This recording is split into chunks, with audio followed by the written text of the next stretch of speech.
Well, a very good afternoon, everybody, and welcome to our continued coverage of the European Gymnastics Championships. You're having live pictures here from Leipzig in Germany. I'm sitting alongside Craig Heap and Christine Still in sunny, blustery Salford. It's Matt Baker here. We're very, very excited for this men's all-around competition. This afternoon was the women's all-around. This evening is all about the men, and these are the gymnasts, the top 24 from qualification, who will be competing over 6 pieces of apparatus: the floor, the pommel horse, the rings, the vault, the P-bars and the high bar. Victor Martinez of Belgium coming out into the arena.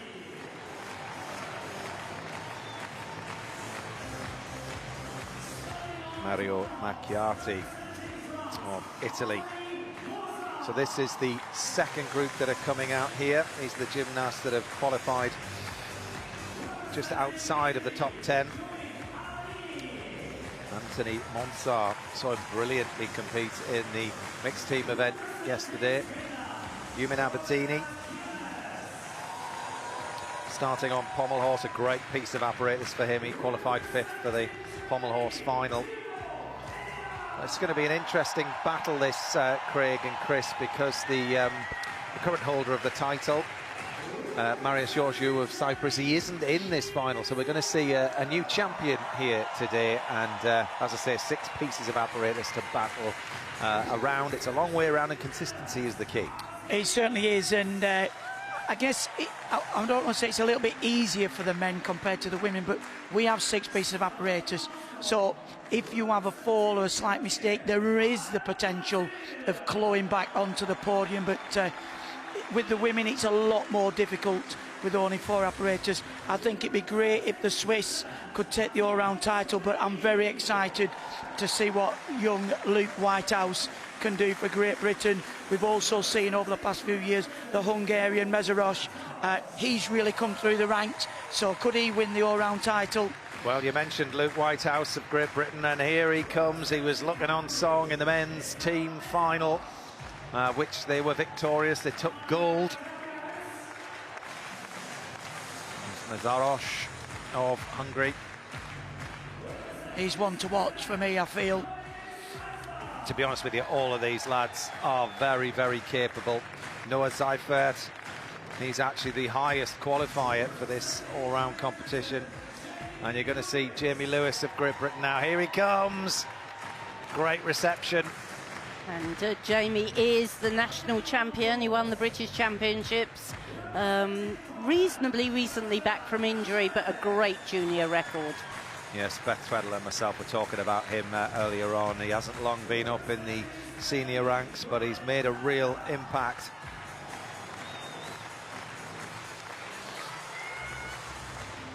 Well, he qualified in 7th place, not too far behind 3rd. I mean, they're very close together, 80.165, teammate Luke with 80.732. So, yeah, it's certainly going to be tight for the top 3. I think it's going to be a tight competition all the way through. If you look at the top 2 qualified with 81, and then you go down to 11th that scored 80. So, you know, there's not very much between any of these gymnasts.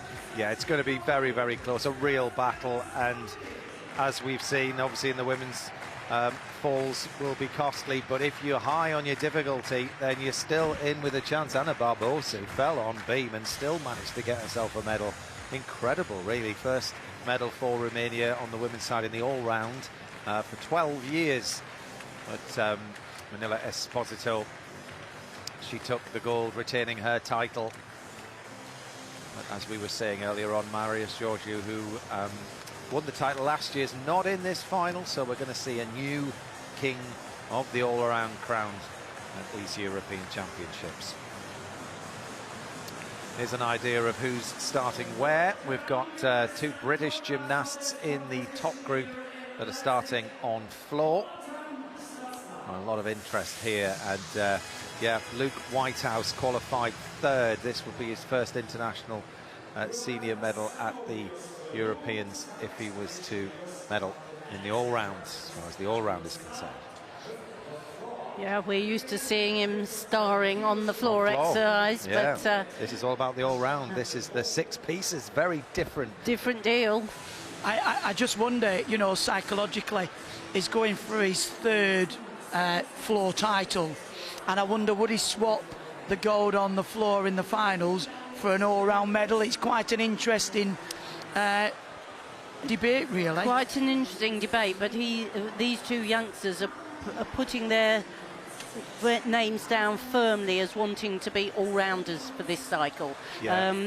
We've got quite a lot of have over the last cycle had quite a lot of men who are specialists, but they've come out as to they want to be considered the all-rounders, and I think they'll be both wanting to put their mark down today. I mean, it's an incredible discipline, this event, when you think about it. It's like, you know, you think of the likes of, you know, athletics and the decathlon and the heptathlon and all the very different events that that the title makes up. I mean, the all-around title, you're talking about, Luke, they're coming out and being a floor specialist, but then to be good on pommel horse, as we're seeing the gymnasts warming up here, also to be adept on rings and high bar.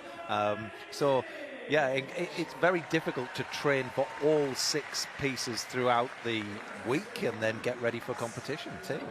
Yeah, I was going to say, sorry, Christine.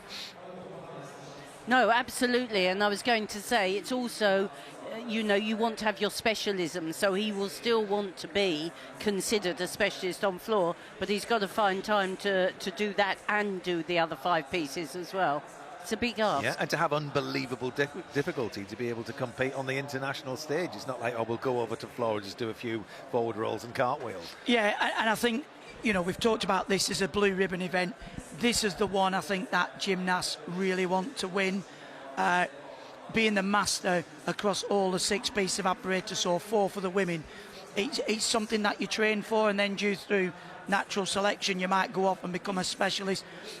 Interesting, he started as a specialist on floor and he's decent on vault as well, and now he's developed his programme to become an all-rounder. And sometimes when you think about making a team for the Olympic Games, it is always very subjective to go for 1 or 2 pieces, but to be the top all-arounder, you're almost solidifying your place on that team. So I think over the next couple of years, these young gymnasts will really want to say, I'm in the mix, I want to be in LA, and this is the opportunity. And really good, actually, we've got some real depth in the men's programme as well. If you think that in 2023, Jake Jarman won a silver medal, and he's been pushed out of the final by 2 of the younger guys in the team, that's showing a great pathway within your sport. If you're there for a long time and you're not being pushed out, I feel like your sport's not progressing. It's standing still, and it's been proven because the men took the team title a couple of days ago.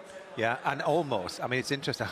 You listen to Harry Hepworth, and talking about a gold medal, and you know, they were saying, oh, it's been a while since you've won a gold, it's about time. And it's sort of that expectant, you know, yes, you know, golds haven't come, but we expect them to happen, and it's been a long time in the making. He's still a young lad, you know. In our day, Craig, you could only dream of, you know, making a final, let alone winning a medal, and you know, being gold too.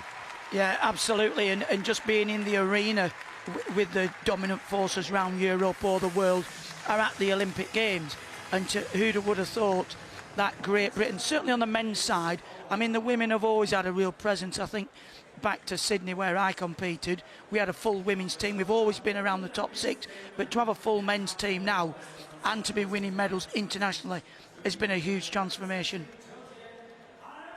So as we look at Adam Azel, he salutes the judges. It's time for the beginning of this men's all-around European Championship. Adam Azel, 26 years old, 5th highest qualifier. And he's got huge tumbling, this gymnast. He was all-round champion in 2023. And he's certainly got the pedigree, very stylish as well, accurate, building his difficulty on combining these skills together. One of the big changes in the men's code after the Olympics was the gymnasts reducing the number of skills in the routine from 10 down to 8. And just look at the strength there. He's a master of the rings and transferring that skill onto the floor. Qualified down in 6th place, but certainly got the pedigree to take a medal. That's one of the new requirements, a balance the men must show on the floor. Good start so far though. Full twist in, double back. Great solid performance from Adam Azil. You can see he's pumped for it. Could be a dark horse in this all-round final. I think it honestly could go anywhere in this top group. Azil's so capable, and a great piece for him to start. Look at the power. Super technique on those 2 twists, well, in 2 somersaults. Across the vault we go. Kacper Garnczarek of Poland. Just 1 vault in this competition. Oh, and he won't be happy with that start. Handspring double front. He got his feet down first, but his body weight was behind him and he had to sit down at the finish. Gets up well, but look. He did that vault well in qualification, such a shame. And really, you know, it's a long way around the 6 pieces. What a way to start. It's going to be the climb back for Kacper over the next 5 pieces. He's 22 years old.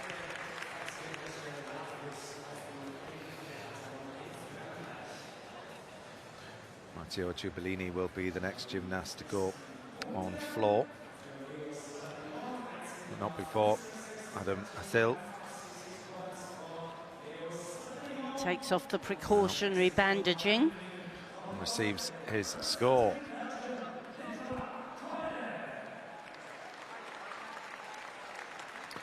So 13.466, much higher than qualification. 3/4 of a mark up on where he was, so keep an eye on that man. It's a great start for Adam Azil.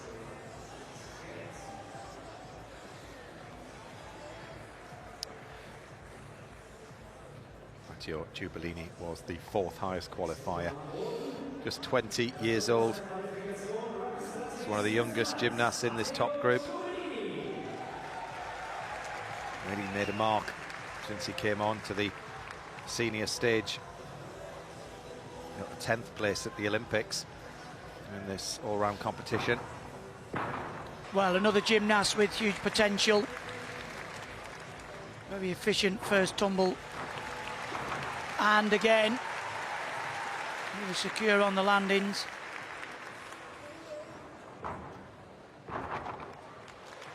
Switzerland are a team very similar to Great Britain over the sort of last decade of gymnastics. They really have shot up the ranks.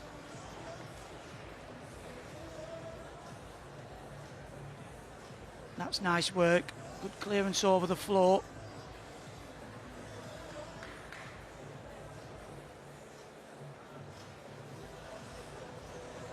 Needs to fix and hold for the required 2 seconds.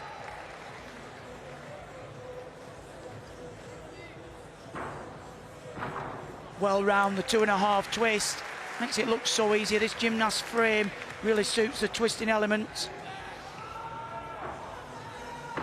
Beautiful double pipe back. What a great start. Brilliant start from the young Swiss gymnast.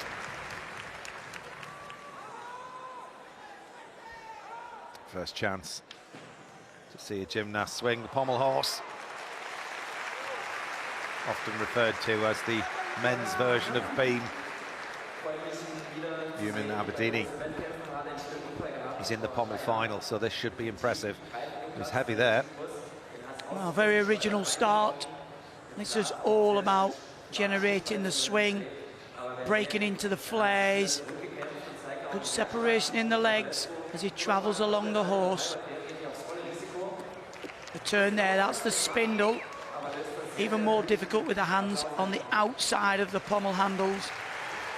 Spindle in the flare. Really does build the difficulty. Up into handstand. Oh, and he came off the wrong way. Bit costly on the dismount there. That was definitely not the plan of how he wanted to exit the pommel horse. And that bending of the arms, the judges are looking for a smooth transition in the handstand. Any sign of strength will be deducted. 12.6 for Kacper Goncharek of Poland after sitting down on that vault.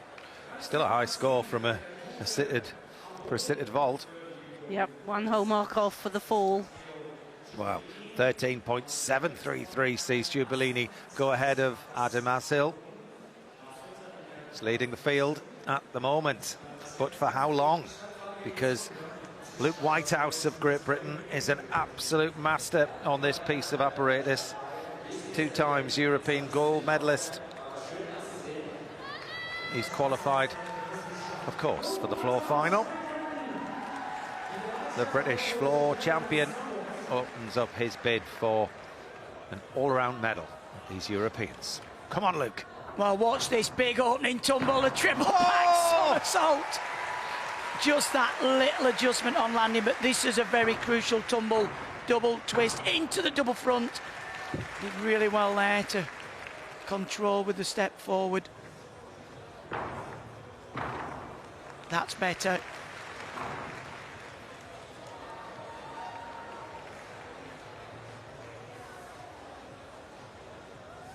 Needs to fix the handstand.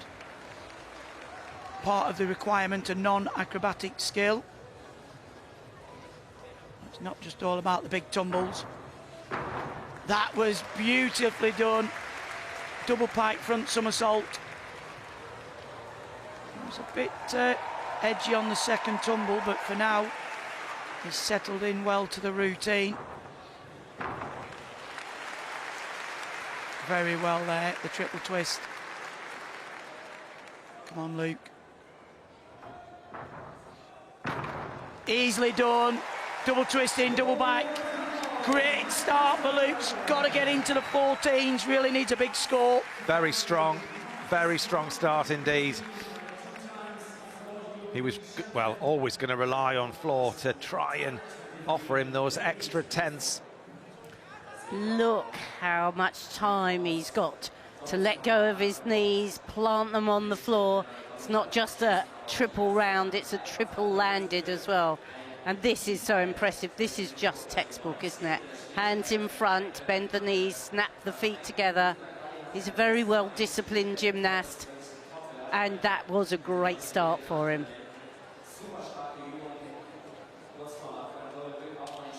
Joel Plata off spin. It's at the end of the vault runway.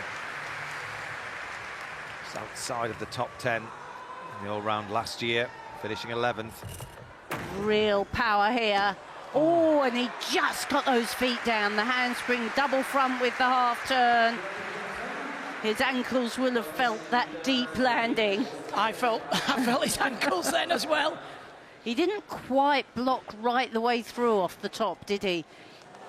I think it was a little bit late on, actually. For that vault as well, you really have to get in early. And I think from that angle, we could see one knee went down on that landing. 13.6. Still a high score for a landing like that. OK, Luke, come on. Let's see a number one. We do! He's in the lead, 14.333. So Luke Whitehouse goes ahead of Matteo Giubilini. 6-1 in difficulty. Now that it's marked out of 8 elements rather than 10, it's obviously bringing the difficulty down a bit, but he's still up in the 6s. That's impressive. So Christopher Madaros of Hungary. Now watch this, because this gymnast here is the second highest qualifier across all 6 pieces of apparatus. He got a bronze medal on this piece at last year's Euros on floor. And that was very important, the full twisting front into the double pike front. Very precise. And the 2.5 twist into double tuck front. There's such enormously difficult tumbles. And just down the side, a double twisting front. You have to know where you are in the air so well, but he's classy, this guy, as well. Looked lovely, straight legs, straight body position in those double leg circles. And this is, as Craig said, is something that has to be included now, a single leg balance. He held it steadily. Needs another great landing. Here we go. 2.5 twist. Everything perfectly precise. Up. Full twisting double back, half in, half out. Well, there was not much to deduct there at all. This top group, they're on song, aren't they? Well, we've seen this gymnast, haven't we, really mature over the past couple of years, and we've said, you know, he's going to be a force to reckon with. And actually, I think Christine hit it in a nutshell. He's very stylish on this piece of apparatus, and his landings as well was so accurate. And I think what he probably lacks a little bit on his difficulty compared to Luke is his execution. That'll score very well. Yes, you could see even the way he sort of entered the floor area at the beginning, completely in the zone from the start. Aberdeen scores a 12.5 after that early exit from Pommelhorse. Costly, the dismount.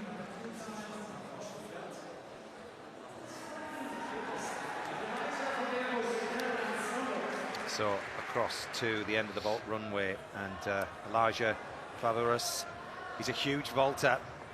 What's he got in store? Oh, twisting vault, very nicely landed. Little bit of split legs in the flight on. The judges judge from as soon as you've left the board, and you could see the legs were apart there. There's the 2.5 twist, and he was just a bit offline, wasn't he? Yeah. 1 foot outside the tram line. But what a first piece for him. 13.7. He's vaulted himself up into the top flight there. So Mezarosh of Hungary scores a 13.966. He goes into second. Yes, like you said, down on difficulty 5.5, but up on execution. Very stylish. Luke Whitehouse still leads. Noah Seifert, Switzerland. Highest qualifier.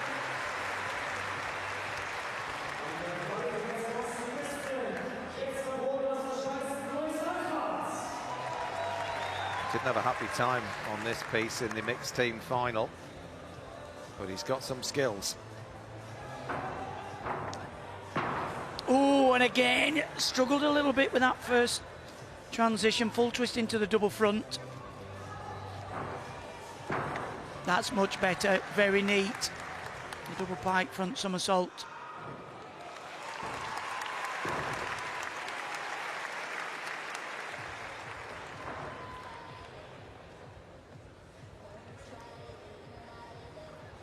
Showing strength and flexibility.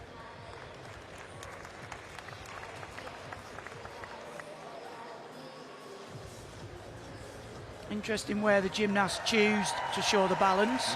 That's the Y balance, obviously for spectators or viewers, because it is in the Y shape compared to an arabesque. That was very secure, 2.5 twist into a straight front somersault. Final tumble, stands up, the double pike back. Well, a good solid routine, but there were a few bits in there where you could take the odd 10. He certainly wasn't happy with the opening tumble. Well, that was what he fell on, wasn't it, in the mixed team competition? I mean, it's a blind landing, a very, very difficult anyway, in a piked position. But the second pass there with the double front, that was really good. That was nice, yeah. But it just proves how difficult it is when you're combining one skill into another. And a little bit of a hesitation there, Chris. Yeah, it's not quite the same level of difficulty to finish with the double pike as opposed to a multiple twisting somersault, but he's a very good all-rounder, isn't he? classy on all pieces. And it's about doing enough to stay in contention all the way around. And you look at some of his other pieces, which are definitely stronger.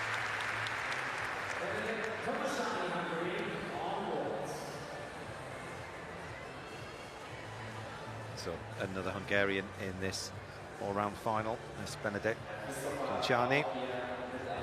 Scurries down that runway. Oh, looks a little sore on that ankle. He lifted it up as he landed, but that was a good, long, powerful vault. 2 twists here. 1, 2. Opens out. He just looked a little bit uncomfortable on that foot when he landed, but not too many deductions there.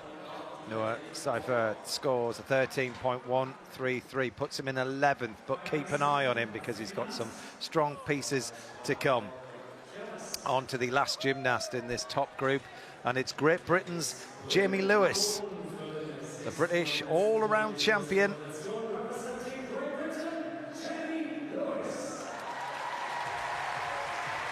Full of character and looking to make a mark here. Senior European stage. First of 6 for Great Britain's Jamie Lewis.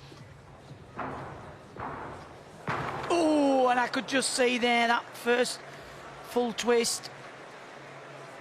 If you don't get the takeoff just right, then the trajectory of the second, it's impossible when you take off. Good second tumble though.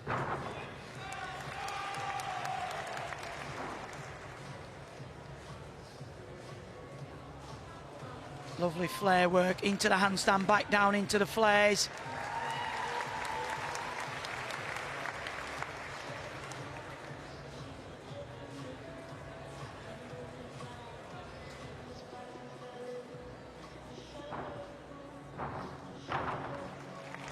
Well harnessed, 2.5 twist, floats into the straight front somersault.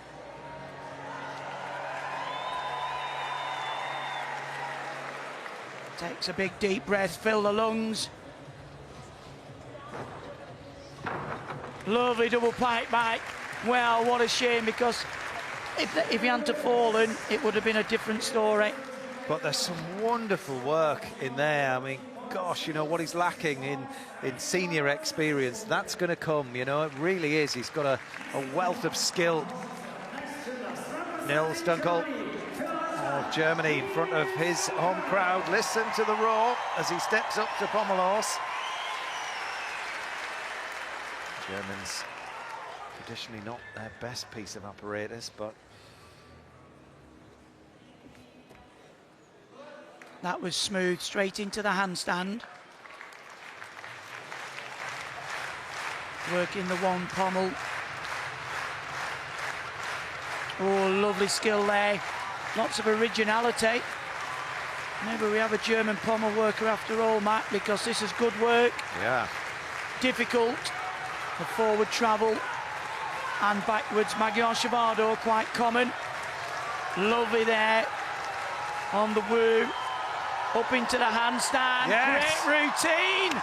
Well, it must have heard you there, Matt, because that was interesting. great. Do you know, I remember the great Fabian Hambushin saying, we need to work pommel horse, we need to work pommel horse, it's letting us down. And there you are. You get the likes of these who, you know, concentrate on the gym all those years ago, and what a performance he's put out there.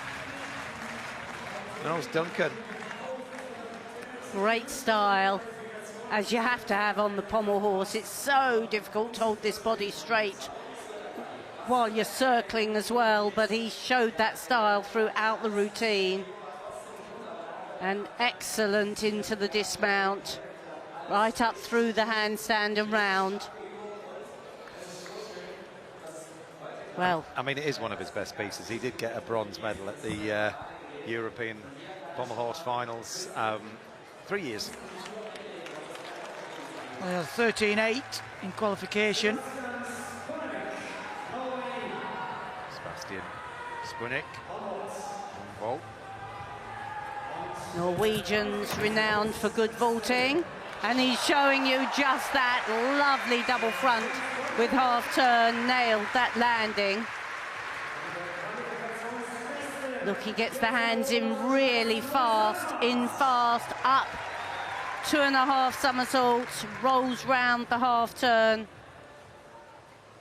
When they hit these vaults well, they're so impressive. Look at the height. 14.4, he's up 0.2 on his qualification score. He's in the lead. Yeah. Yes, has Nils. Rings next for him, but 14.1 will go a long way. There's a German bid after the first piece of apparatus. A little bit higher than his qualification, so he'll be happy with that.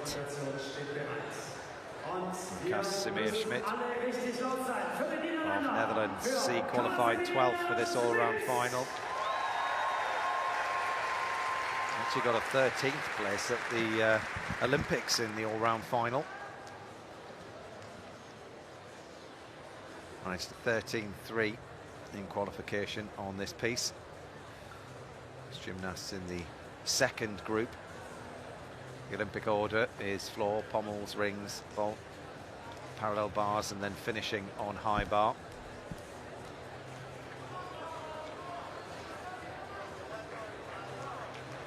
Judges are ready. Green light, fully chalked up. Casimir Schmidt of Netherlands with his first of the 6 pieces. Well, one of the most experienced gymnasts in this all-around competition. Good solid start. Drive the heels, keep the momentum. Splits up into handstand, he'll come back down into flares. That's good work. Come on, travelling along the horse. This is where your arms are filling with lactic acid. You've got to get up into the handstand. Brilliant. And he is through. I think he prefers the 8 to 10 skills. Well, it's really interesting, isn't it? Because the routines are shorter. That's for sure. You just almost get into it from a sort of spectator's point of view, and it's over. Well, it's all about longevity for the gymnasts. I mean, they did it, what, about 15 years ago for the women, Chris? And I think it's had a big difference. Yeah, definitely. Zippia routines. Yeah, the junior men have always had the 8 skills, haven't they? And so then it was always quite a big step up for them to go to seniors and add in 2 skills. 12.5 for Yumin Aberdini. Well, actually, talking about his pommels then, actually, looking at it as he got to the end, I don't think he had 2 skills left in him. You know, it was like, I've got to the end. 12.1 for Great Britain's Jamie Lewis after sitting down on that first tumble. But this is all about him gaining that experience now, and let's just hope that he really relishes this opportunity. Leo Saladino across on rings.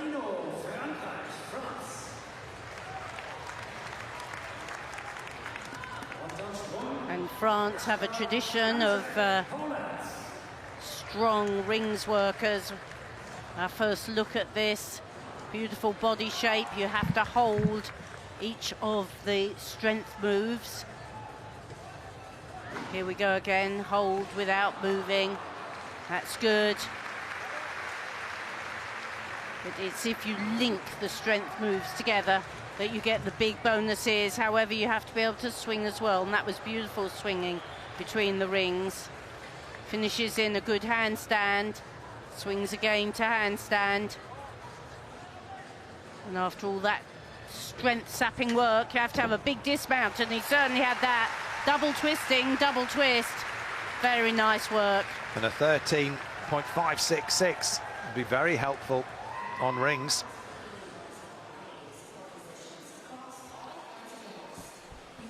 So it looks as if the first rotation is over with, and this is how things stand. Sebastian Spunevik of Norway vaults himself into the lead ahead of Luke Whitehouse by less than a tenth. Nils Dunkel of Germany on pommel horse there. He's in third at the moment, with Christopher Mesorosh in fourth. Adam Azil after floor is in ninth, and Great Britain's Jamie Lewis after that first tumble. What a shame for him. 24th. But he'll climb from there, I have no doubt. Yes, he did very well, really, to put the opening tumble behind him and perform well after that. He did. I was very impressed. You know, if you sit down early on, you know, your mind's thinking, come on, I've got to get through it. And yeah, the rest of the routine, you can see the potential there. And I think it's just, again, a lack of experience in this sort of arena, this sort of setting. I'm sure he'll pick himself up for the rest of the competition. So the gymnasts are just having a warm-up on their second piece of apparatus, rotation number 2. So that top group moved to pommel horse, and here's confirmation that the 2 British lads are there. Luke Whitehouse will be second up. Jamie Lewis will be the 5th gymnast of the 6th.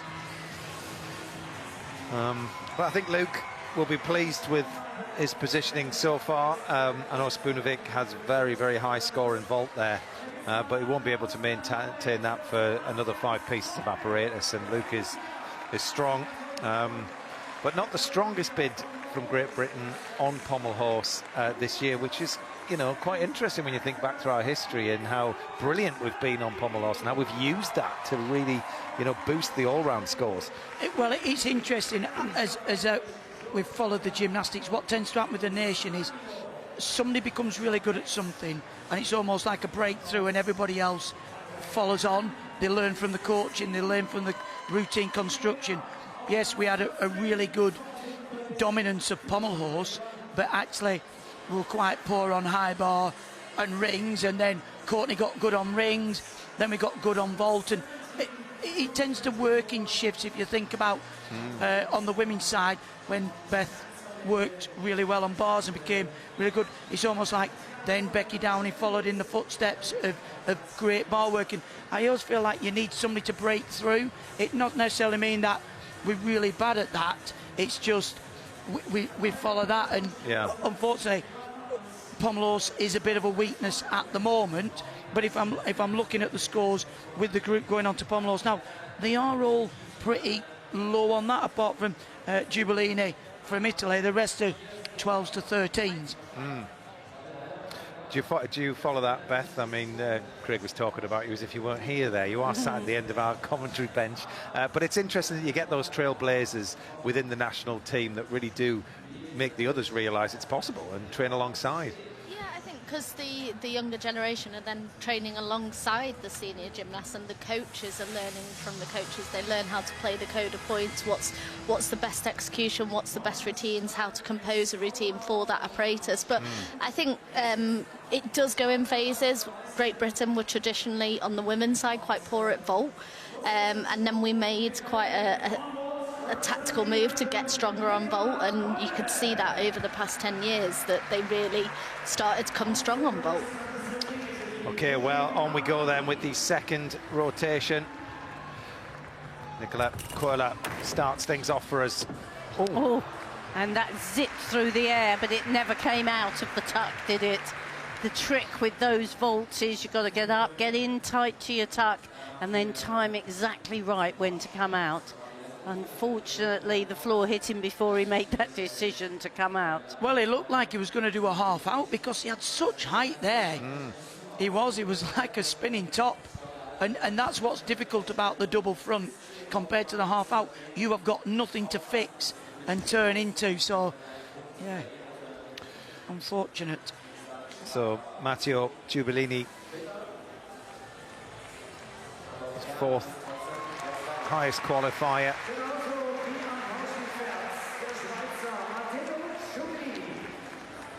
Well, straight into the single leg work. He's got a good extension at the front of the circle. Just went a little bit soft there, but he's keeping the momentum. The judges are looking for him to hover, float above the pommels. That's good hand placement as well, the forward travel. Judges looking for the hands to be in parallel. Zips up into the handstand with the pirouette, no problem at all. Again, very efficient as an all-rounder. Job done. The Swiss gymnasts are very efficient on the technical pieces, aren't they? The parallel bars, the pommel horse, they always impress. Yeah, he'll be a quiet sort of dark horse as he works his way around these 6 pieces. Yeah, keep an eye on the scoreboard for him, and he'd make a bit of history. If he can get a medal, it'll be the first time since 1957 that Switzerland have won a medal in the all-round. So, wouldn't that be something? Joel Platter. Well, we've had a few firsts this championships already. Yes. So Joel Platter over on parallel bars. He's the Spanish P-bar champion.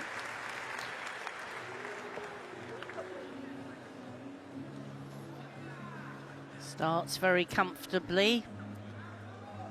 Little pause there, but he hits his shapes well. Just a little bit of a bend of the arms. Judges deduct for that. Nicely up into handstand here. Front somersault. He's quite zippy with this routine. This sets up the dismount. Oh, just about got his feet down. And I have to say, the P-bars for me, I can really see how much shorter the routines are with these 2 less elements. Yes, because even if you're putting a linking move between the elements as well, it's sort of almost a third of your routine is gone. Yeah. 12.7 for Nicola Köhler. That's your Jubileenia, 13.666. That was an efficient pommel horse routine, gathering lots of tenths. Well, down a little bit on qualification, and those tenths will play a big part at the end. Luke Whitehouse now with his 2nd piece in this men's all-round final. He's currently 2nd. Took a bronze medal at the British Championships in the all-round competition. Well, if there's an apparatus to make an improvement in his all-round performance, this is it. Yeah, just a little bit of leg separation. Keep it going, Luke. Got to drive the heels. You can't try and strengthen this piece of apparatus. It just doesn't work. You've got to let it flow. Come on, Luke. Up into handstand pirouette. Oh! Well, that's a fall. He's looking at his coach. Do I do the dismount? Yes, he will, because it's a full mark and you lose the requirement. Fall on the apparatus. He missed his hand placement there, didn't he?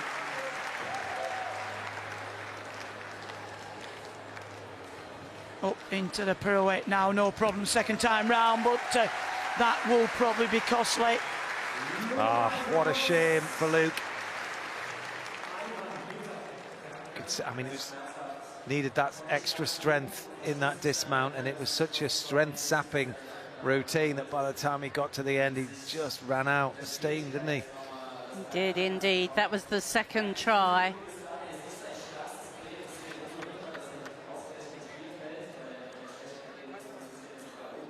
Joel Platter, a 13.433 for parallel bars. Big step on landing, but still a good score.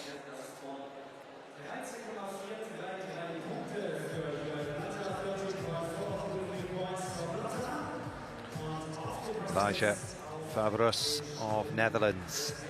The good vault in the 1st rotation. He was down in qualification on the score here, parallel bars. Just scored an 11.366. So he'll be wanting to improve on that. Got to block out into handstand, he makes it.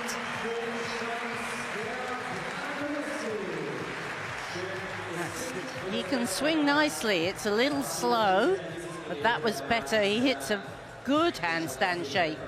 He just looks a little lacking in confidence here. This is better though. And a double pike dismount. It was a short routine and it got better as it went along. Just 18 years old. What a shame for Luke. Pommel horse score is 11.366. 4 more pieces for him. Well, he'll have to pick himself up, pull himself together. It'd be a big ask to get back into the top 3. Well, Christopher Mezerosh was in 4th after the first piece. Key piece this for him now. Qualified 2nd for the all-round competition. This is a big routine. Well, if you look back in the history books on this piece of apparatus, the Hungarian team will be firmly embedded in there. Very small gymnast, compact, but swinging the apparatus well. Very difficult travel. Good extension, feet locked together. The forward travel. Magyar. Got to keep the momentum. Come on, up into the handstand pirouettes. Great start. Another good solid routine. He'll be happy with that. Well, he scored a 13.833 in qualification. It looked good stuff to me, and like you've said, Craig, Hungary are steeped in great pommel horse champions. Crane now.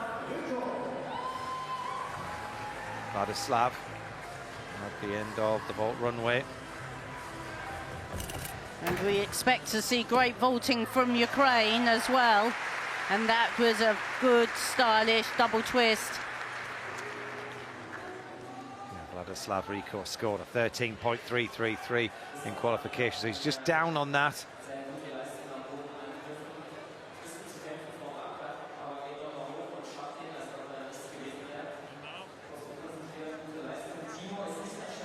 Will be rings next from Mezerosh. 2 pieces done. Is he still in medal contention? I would imagine so. Yep, 2nd as it stands, 13.133 for the Hungarian. Get the guards on. Ready for rings. Well, he was down a bit on the difficulty and his score from qualification. He looked a little perplexed. Yeah, a little perplexed. Like it. Yes, as to why that score has come out like that. Well, Noah Seifert is the 2nd of the Swiss gymnasts in this top group. The highest qualifier.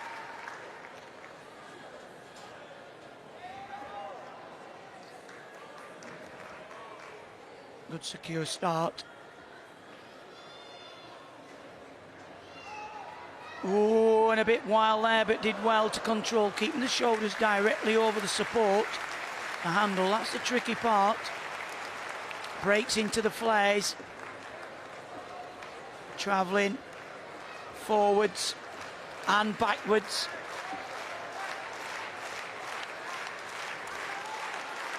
Pirouette, very efficient. Well, he'll keep the pressure on.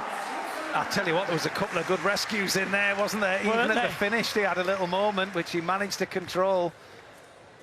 Great composure. Very, very impressive stuff. He's 26 years old, using all of that experience.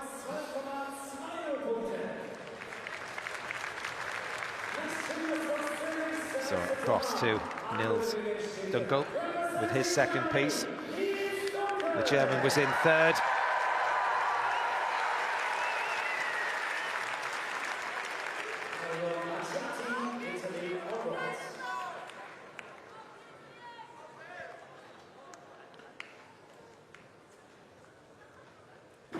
Makes sure of his hand placement on the rings. Good straight body shape. And circles to another immensely strong shape. Shoulders here have to be down in line with the hands. hold that balance, and now he's swinging as well. You have to swing to handstand backwards and forwards and link the somersaults. He does that very nicely indeed. Here comes the dismount, double, double. He's still pumping away there. He's having a great time, as are the home crowd. Loving his work. He's having the time of his life. Yeah. Well, the last time Germany were on the medal podium was back in 2011. You remember Philip Boy? Yes. Yes, well, he took gold back in 2011. Oh, grapes, that's a good idea. Yeah, fruit salad. Fabulous at 12.766 for a few stalls, shall we say, on parallel bars. High bar next. High flyers up in the arena. Nice type of scores, 13.566. Drops down to 6th. Again, down a couple of tenths on his start value, but not too dissimilar score, so it'll keep him in the mix. Jamie Lewis is next to compete on the pommel horse. He's the British pommel horse champion as it stands at the moment, and he scored a 13.633, so looking to claw back some tenths that he lost on floor here. Jamie Lewis with his second piece. Well, let's see what he can do on this piece of apparatus. Very solid start. Good extension, breaks up into the handstand. He's going to come back down. That's good work. Well done, Jamie. Fantastic flexibility and separation there in the flares. He'll travel back down the horse and forwards. This is great pommel work. Come on, keep the momentum. Up into the handstand pirouettes all the way through. Great routine. Well done, Jamie. Brilliant. Really showing Europe what he's capable of here. Well, and showing that Great Britain have got the young pommel horse workers coming along. They just need a little bit of time to learn their trade at this highest level. A great separation there. It was a well-constructed routine, wasn't it? A mixture of difficulty and crowd-pleasing moves. That's that Czerny of Ukraine. Next at the end of the vault runway. Took a bronze medal at the Worlds and the Euros. And he gets some speed down that runway, doesn't he? That's how you do a handspring double front half out. Chest absolutely right up on landing. Look at the height. That's how you do the Dragolescu. 14.766. It's a huge score for Czerny. Huge vault. See him again in the vault final. Jamie Lewis, 13.9. Excellent score for pommel horse. Well done, that man. Up on qualification. Yeah. Yeah, respect from the other gymnasts in the arena for that performance.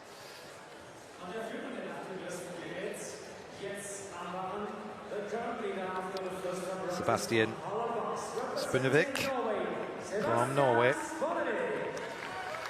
Spunevik was leading this after the first piece of apparatus, so looking to hang on to medal spots.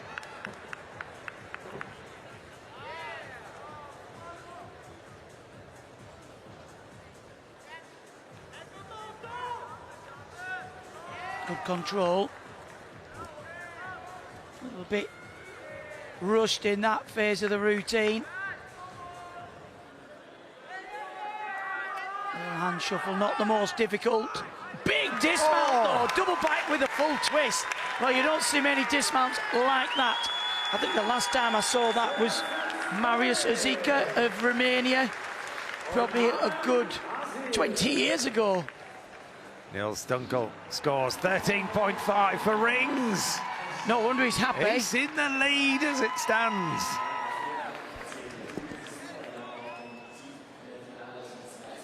Across to rings we go. And this is Anthony Monsart. Finished 4th in the mixed team final yesterday. How strength-sapping would that experience have been? Well, we're about to find out as he's put to the test on rings here. I was really impressed with what I saw from him, actually, in the mixed team final. Just 18 years old. Yes, he impressed us all.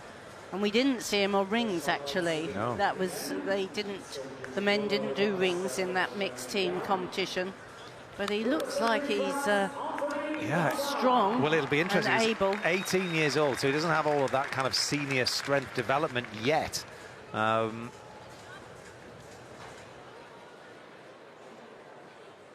Let's see what he's capable of. Definitely one to keep an eye on over the next few years. Welcome to the senior ranks.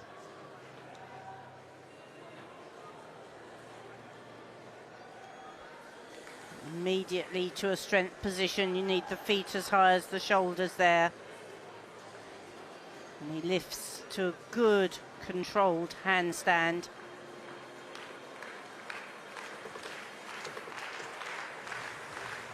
Swinging into the handstand, just a little bit of loss of tension through the back. And you can see the rings start to move a tiny bit then.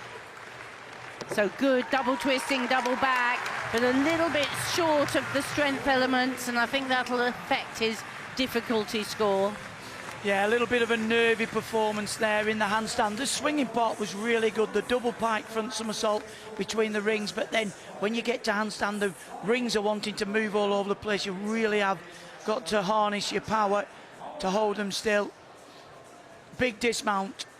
The potential's there, as you picked up earlier, Matt. Just needs a few more years, develop that upper body strength. Great dismount, and actually a lot of rings routines are won and lost on the dismount, but he's got great acrobatic skill, hasn't he, with his dismounts. Back to vault. To Martinez. Well, powerful gymnast, and that's why 2.5 twist, and he actually made that look effortless. He did. Well, he scored a 14.2 in qualification. But if you look at his upper body and his shoulders, I mean, he's built for power. Would you say, Chris? Oh yeah, absolutely, and it's interesting that the power of the great ring workers often makes them very good vaulters as well. They sort of go together as a pair, the ability to drive through your shoulders. Sebastian Spunovic scores a 13.166, keeps him up in medal contention. He's up in second as it stands. Now, this is a gymnast that, when you look at the start list, qualified in 24th. So this is the dark horse of the competition. Hold your horses, Matt. I don't think so. We'll see. No, I'm just saying, well, I think he'll finish higher than 24th. I agree. He's in second with 4 to go.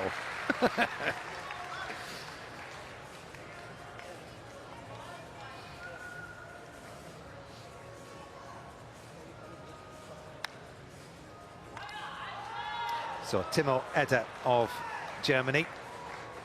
A little bit low on that first crucifix. This is the gymnast that took gold yesterday in the mixed team final. Be a little jaded then. They can forgive him that. Oh, and he just had to bend the arms, regroup a little bit in the handstand. And again, what a shame. Come on. The crowd are right behind him, of course. Oh, and a big triple back to finish. Well, what about that?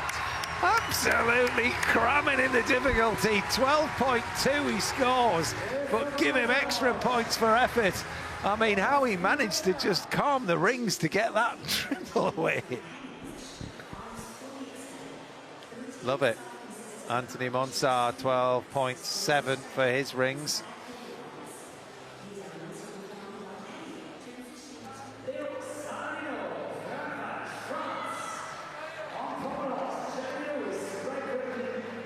Saladino on vault. He was in the vault final at the Euros 3 years ago. Oh, and he wrapped that in. Was that a triple, I think? All the way round. Let's count the twists.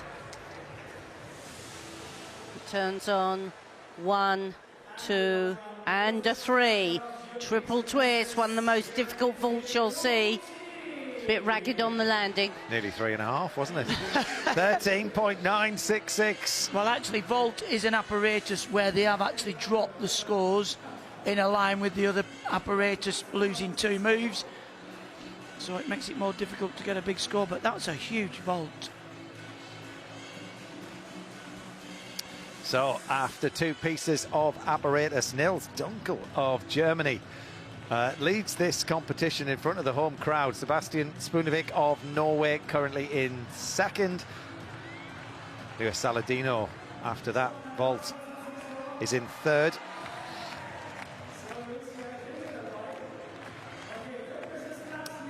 So Luke Whitehouse has dropped out of the top 16. He's down in 20th now, and Jamie Lewis of Great Britain goes ahead of him into 17th. That's a big climb from 24th after the first piece of apparatus. Just shows you how quickly a mistake can drop you down. But one of the great things on the men's side is there's 6 pieces of apparatus, so you can climb back. And there's the chance that others will make a mistake on their 6-way round 6 pieces. And let's not be too despondent. The men have just won the team title. Oh, wow. They got a silver in the mixed team last night. We've got an array of apparatus finals, and these gymnasts are the new breed, aren't they? It's early into this Olympic cycle, and this is where we want them to make mistakes. I know you don't want somebody to make a mistake, but actually this is where you learn the most in gymnastics, is making, and we might say a careless mistake, but mistakes that don't normally happen. And what would you say? Would you want to make the mistake in the European Championships or in the Olympic Games? And we want to make them in the European Championships. Yeah, I mean, it's so true, isn't it, that when you're in the moment, sometimes it just happens and you're not sure what you know, you're just on automatic pilot, aren't you? But you know, I remember, you know, talking to the great Max Whitlock as well, and the importance of being sort of present during your routine is something he really worked on, and he could then really cope with situations when they occurred, and that's what experience is, Chris. Oh, absolutely, and for both of these guys, it's their first major all-around final, and they'll gain lots from today. They'll go away and they'll know how they have to prepare their minds. And the all-around is a bit something where you've got to, you know, it's not a question of being the most excellent on a piece. It's about not throwing the competition away on any piece.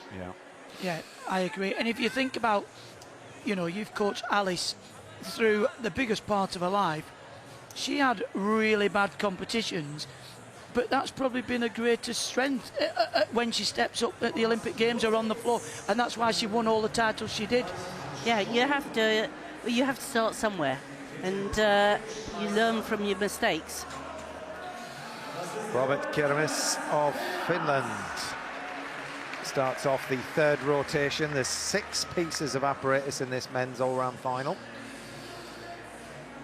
3.6 was his score in qualification. He was the 9th highest qualifier for this men's all-round. And here comes the vault. Now, not the most spectacular vault, but very efficient. It's the sort of vault that builds your score.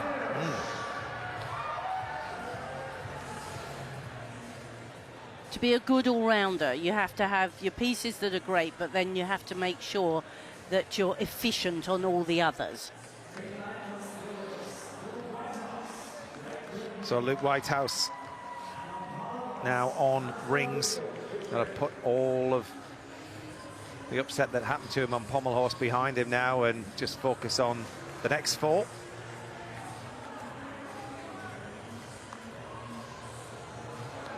Good strong start. Circle round into the crucifix. Zarian. Oh, and look at the strength there. The front somersault. directly into a crucifix known as the Homner. The judges are looking for straight arms on this apparatus and beautiful swinging there.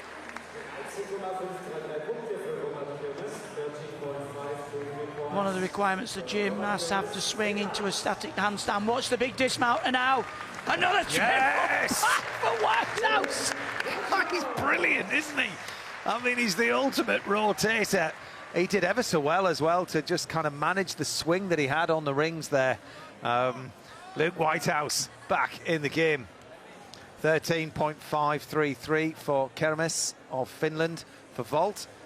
I was enormously impressed with that from Luke Whitehouse. He's gained massive upper body strength, and he was so cool there. Having known that he'd performed poorly on one piece, he absolutely put it behind him and moved on to the next. Well, from one ring triple backer to the other, Timo Edda, a 19-year-old who won the gold medal yesterday, and rings to vault. And, ooh, 2.5. It was a little under-rotated, but he's quite a fighter, this lad. There was no sitting down, was there? Oh, no, he's an exciting gymnast to watch. He's got a really good physique for the all-round competition because he's not too bulky in the upper body, which causes problems on an apparatus like the pommel horse and the parallel bars. So for somebody with his physique, that's a big vault, a 2.5 twist, and 19 years of age. And you know, we've seen many a gymnast when their hips are behind the feet like that just sit down, but he had the presence of mind, take that step. Ciapponi now was fantastic over on vault. What can he do here on parallel bars? Actually finished 6th on this piece at the European Championships last year.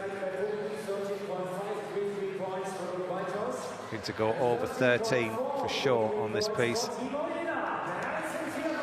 Following in the footsteps of the great Koftan Vunayev. Well done, onto the one rail. The turn from the one bar upgrades the difficulty.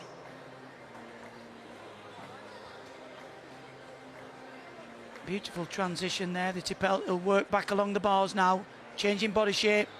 Beautiful flight there, the Bavzar skill.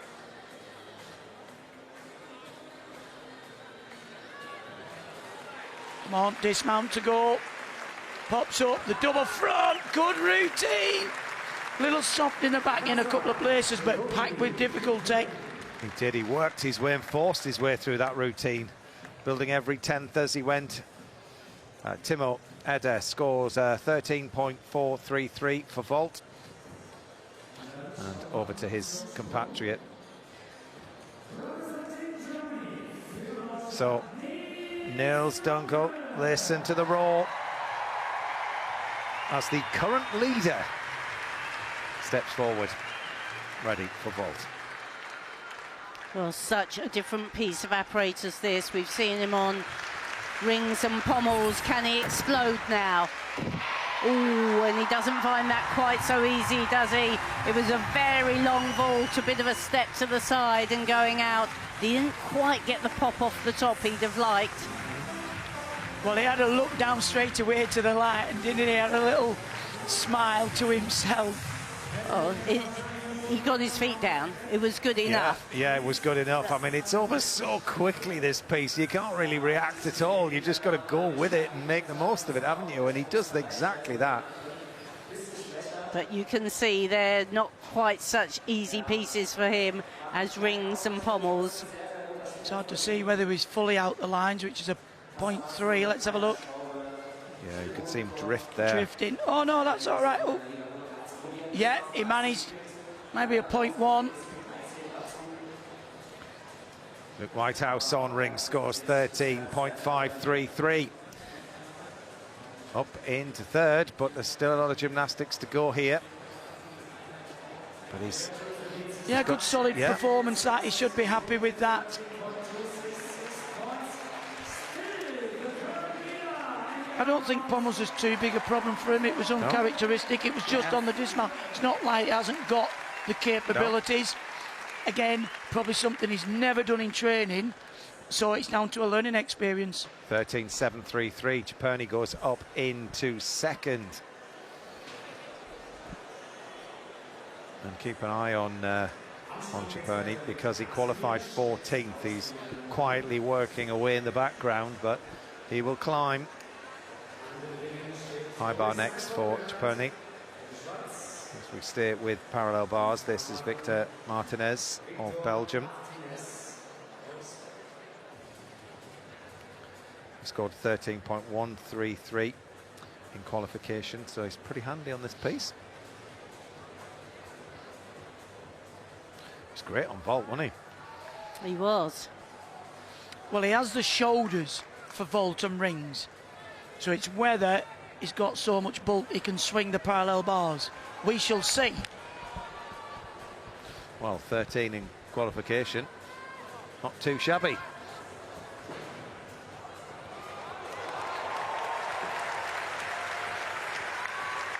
Ooh, and just having to use a little bit of his strength to get into that handstand. Very dynamic. The under somersault skills. Oh, that's a big skill. A long swing into the Diamondov.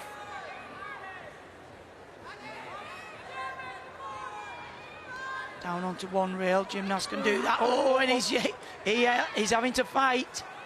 Keep it going, son. Just a dismount to go. Well, he battled through that routine. That's why he's got arms like that. Yeah. Used a little bit more strength and swing, but it felt a bit of a rush to me. He never quite peaked on any move, did he? He never quite hit the top of any move. I mean, look how far his shoulders are. Most gymnasts would have fallen forward and headbutted the other bar. I mean, he is a powerful gymnast. Nils Dunkel scores a 13.266 with that step to the side on vault.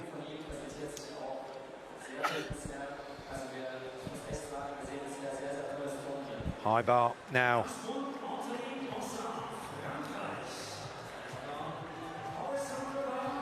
So, Sebastian Spunovic. I'm excited to see what he's got to offer here on high bar. This gymnast currently in second place. Well, he's swinging freely. Up into the handstand. Here comes the shape change. Can he release and recatch? He can. Huge somersault over the bar to recatch. And again without the twist. So we've had one ordinary, one with the full twist. Now come the catcher. Oh, no! But you could just see he was long on that, couldn't you? Oh, what a shame. This lad went all out for it. He did indeed. He was gunning for a medal. But you could just see he hadn't kept the feet this side of the bar long enough. Matt, you were closer to catching that bar then than he was. What a shame. And generally you consider the gymnasts are more able to control the Kachev move. Bonus for guts. Give him a bonus for guts. Good Stolder. He swings on nice straight arms. Oh, and a big triple. What a shame. Yeah, what a shame. Right, I tell you what, Craig, you think about how much he's lost for that, and then add that to the end. And he still won't win a medal. I bet he's close. But I'll tell you something, what a performance. It was very entertaining, wasn't it? Yeah. And you talk about amplitude and virtuosity. He was a flyer, wasn't he? He had great height above the bar on the release and catches. He's the new Zonderland. Come on, son. You're right, really. And that triple back at the end, I mean, usually they go up and down on the spot, but that travelled as well. Yeah. 12.966 for Victor Martinez. Muscles his way to fourth. Well, he's enjoying his biscuit. Back to vault we go. Casimir Schmidt. Made the European vault final last year.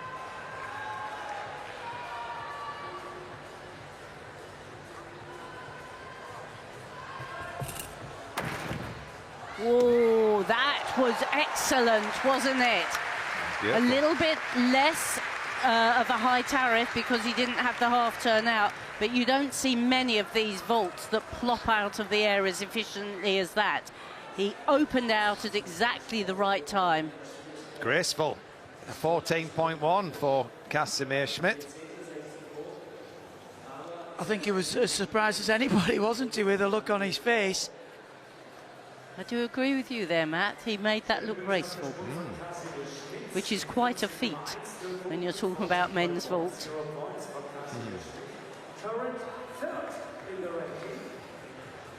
So, Leo Saladino chalking up. He's going to make sure that all of the bars are chalked up. He's using the full length of them. He's qualified with the 4th highest score at these championships for the parallel bar final. Really looking forward to seeing this routine here. And actually, Matt, you were talking about he's going to use the full length of the bars. It is actually not a requirement that they use the full length of the bars, but actually, if you want to gain difficulty, you know, travelling under the bars is one of the requirements. Yeah. So you are going to travel quite a bit. And this preparation is key, having the right grip. There's a couple of adjustments you can make to the parallel bars as well. Get them just the right width for your shoulders to get through, and extra sticky stuff there in a bottle, and chalk probably from the home gym as well is chalk that's to his liking. So here he goes, the 4th highest qualifier for the parallel bar final in this men's all-around final. Fluent on the front somersault into the handstand. A lovely shape. Oh, he had to fight then the front up rise into the Diamondov, so that lifts the difficulty because he came from that upper arm position. And a little flex in the elbows there. Fabulous control.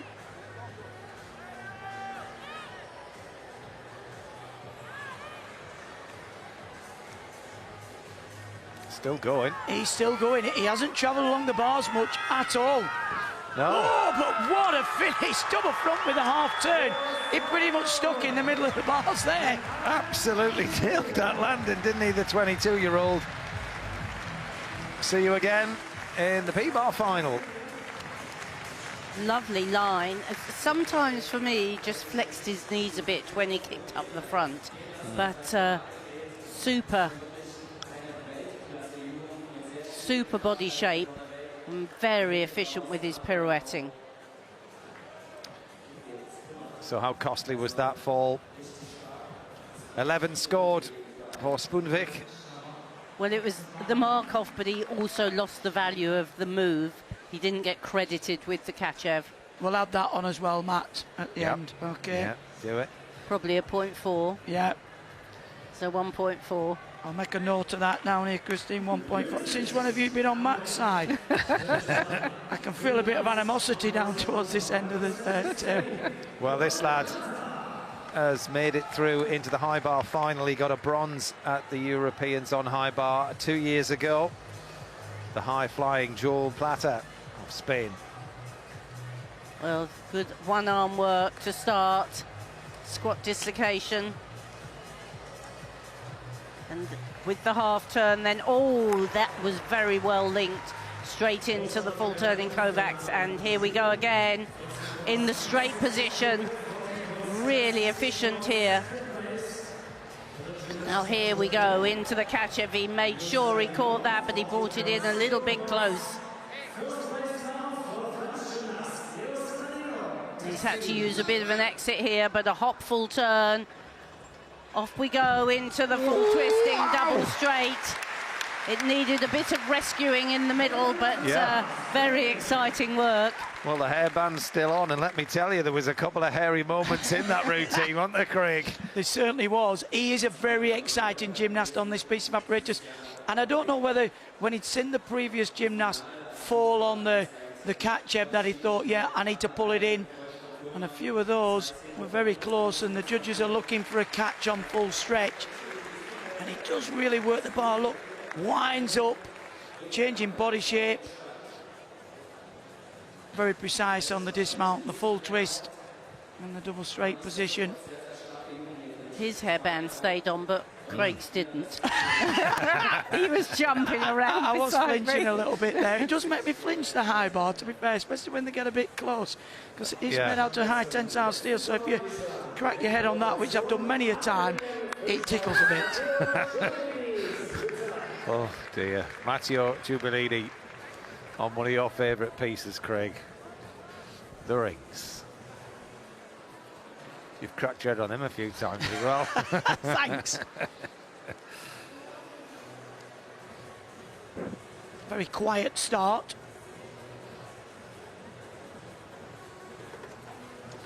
Lovely swinging element there, double pike, double front. Up into the handstand. Got great control of the rings. We need some strength in this routine though. But we're not going to see it. Double twisting, double back to finish. Very one-sided. So for me, that's lacking in a few of the areas that you need. You need swing to strength. You need a strength move. So yeah, it was a very short routine, wasn't it? Whether he's got some shoulder injuries or just not got the capability. Well, he was the last to go. He is the Swiss rings champion. Well, actually, his difficulty in qualification was 3.7, so way down. Saladino scores a 14. Frenchman on parallel bars puts him up into the lead. Well, you weren't prepared for that, were you, Matt? Adam Azil.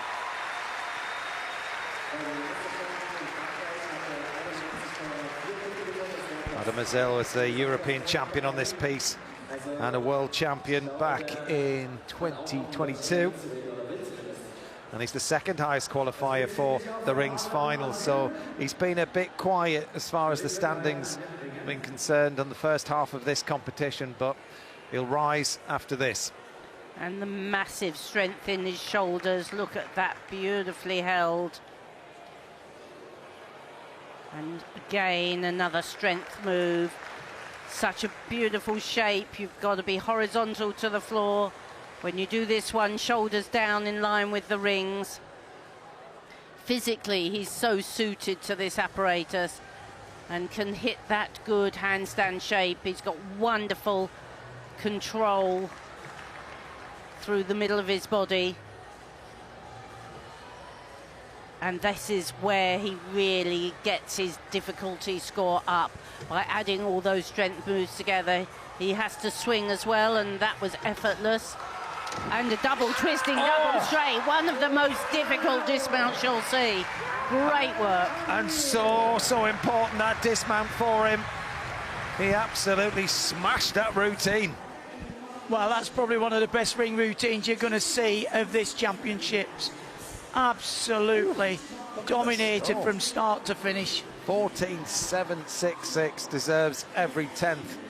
I think that's a new dismount in the straight position. I think he used to do it in the tuck position, but you can see he's built for rings, and I'm looking at his pommel score of 12 something. He's not built for pommelos, but he is built for power. And you can see the absolute hype he has to get to do those strength moves. It's one of the few pieces that the gymnasts can't train all the time, doing all their big strength moves. Just too sapping. Yeah, the opening skill from just being in hang, underneath, pressing all the way up is just difficult to put into words. Well, this is how things look halfway around. Leo Saladino of France, he's in the lead. He's moved up from third. Adam Azil has leaped up into second now, and Nils Dunkel still in contention in front of this home crowd in third. Ciperni is now up into fourth. Super performance with Jamie Lewis. You can see he's now moved up into 15th place. He's climbing. We knew he would. Luke Whitehouse follows on in 17th. And Sebastian Spundvik, after his fall from high bar, is 22nd. There's not a huge amount between these gymnasts. That's the thing. No. A fall is plummeting you down, and a clean routine is allowing you to be really quite near the top. Well, there's about 7 gymnasts all on 40 so far.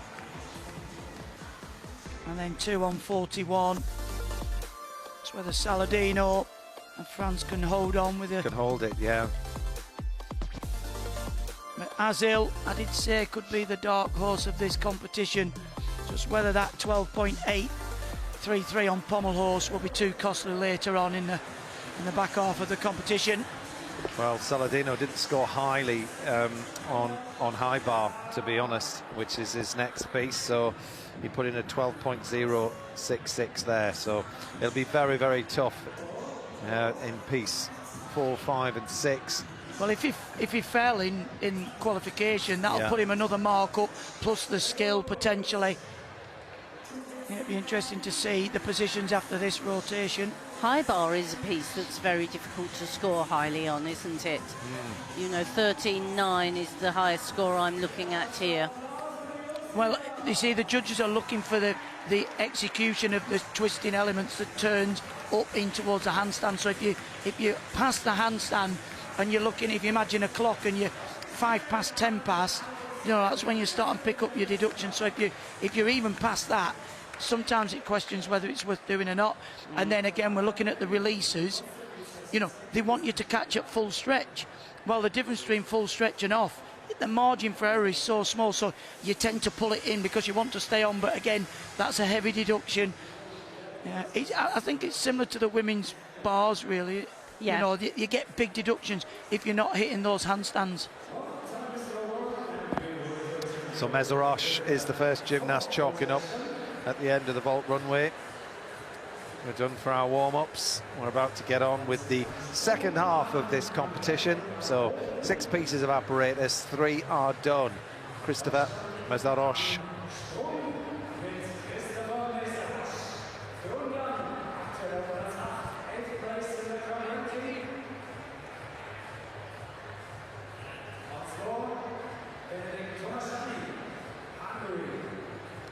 He was in 8th place heading into this piece of apparatus, but he's a heck of a vaulter as well. You can see the power.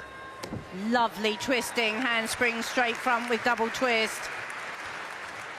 Not so exciting as some of the big somersaulting, but very, very difficult. Scored a 14 in qualification.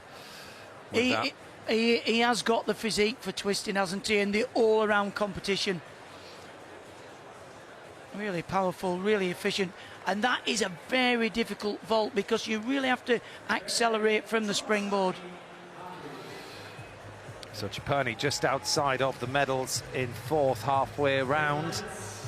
A very, very important high bar routine this for him.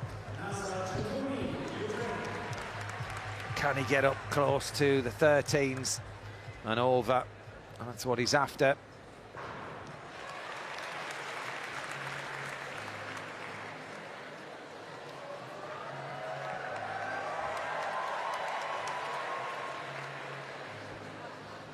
Original one-arm work to start. Now winds up. First big release. Oh, plenty of height there. Just as Kovacs in the straight position. Straight Kachev.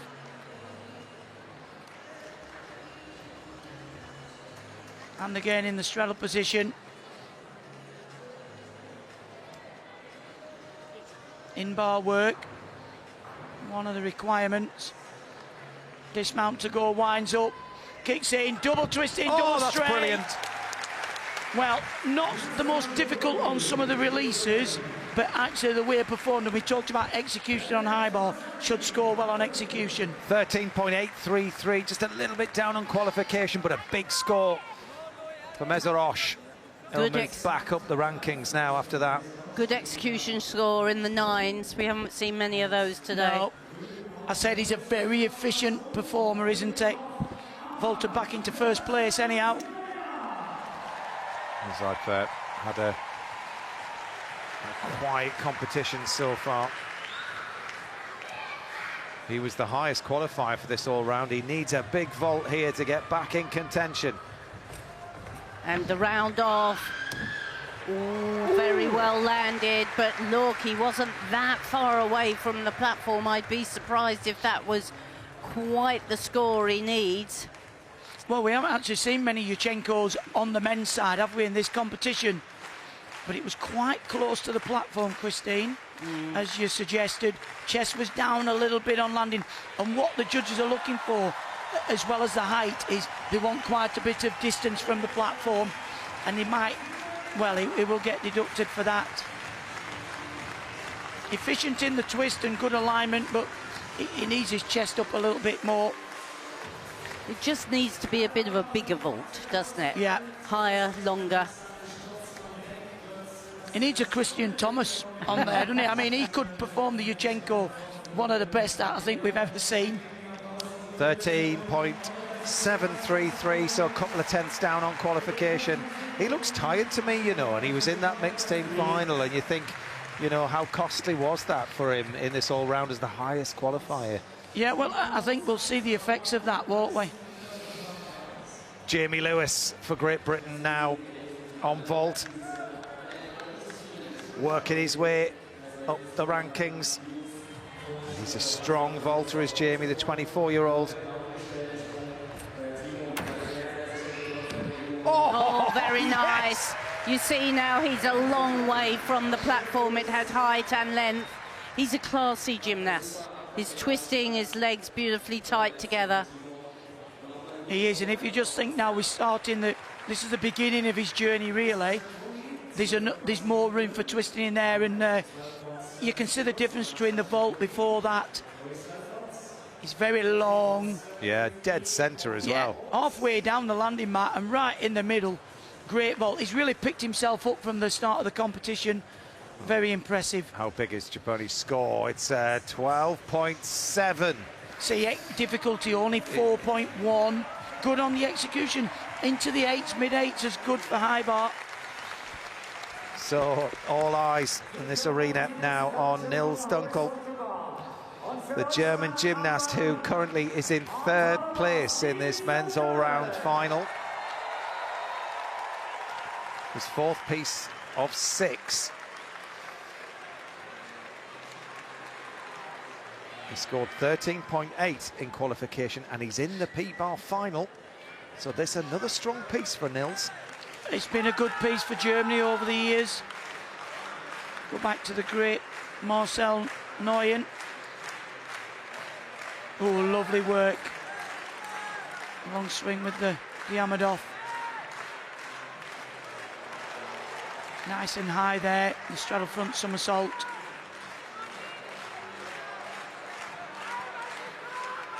Oh, it's going well so far. Ah, well done. I thought he'd nail that. You could see he was going for the absolute nail dismount, just that little step back. It'll score well. It'll keep him in contention, I think. It's going to be really close in and around that kind of bronze, and in and outside the medals. It's going to be tense in it, that's for sure. Jamie Lewis vaults his way higher. 13.766 is in fourth as it stands. So Adam Azil, who's currently in second place now, firing himself up for vault. And you can imagine this powerhouse, when he hits the table, he'll go up into the rafters. He is a brilliant, brilliant vaulter. Just like he's a brilliant rings worker. Needs the explosion off the top now. Here he goes. Oh, couple of steps back. Handspring, double pike front with half turn. The most difficult vault we've seen so far today.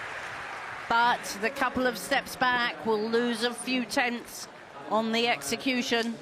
Very difficult, Craig, to get that rotation round in that piked position. Oh, unbelievable. It's a long way round. And I will forgive him those few steps back because he's so powerful. Look how he blocks. Legs locked together. You often see some of the gymnasts separate the legs a little bit, but his technique and his form, it'd be difficult for anybody down there to beat him. He executes things so well. And look at the height with the half turn. and he did very well to control it, Christine. But you can see he's fired up. He wants a medal. Yeah. And the way he's going to get one. 13.733 for Nils Dunkel. Currently first. Still a lot of scores to come in this round.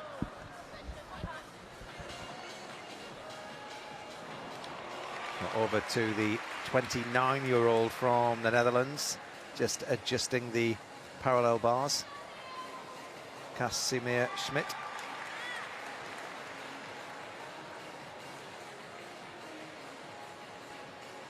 He scored a 13.366 in qualification.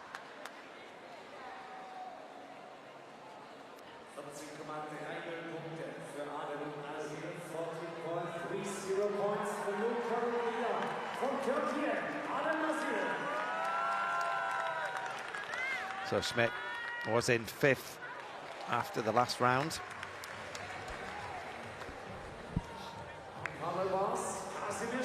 Schmidt there with his 4th piece.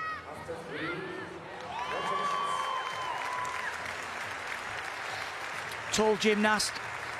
Makes his parallel bar work very elegant. Long lines and long levers. Look at the shape, the handstand pointed toes.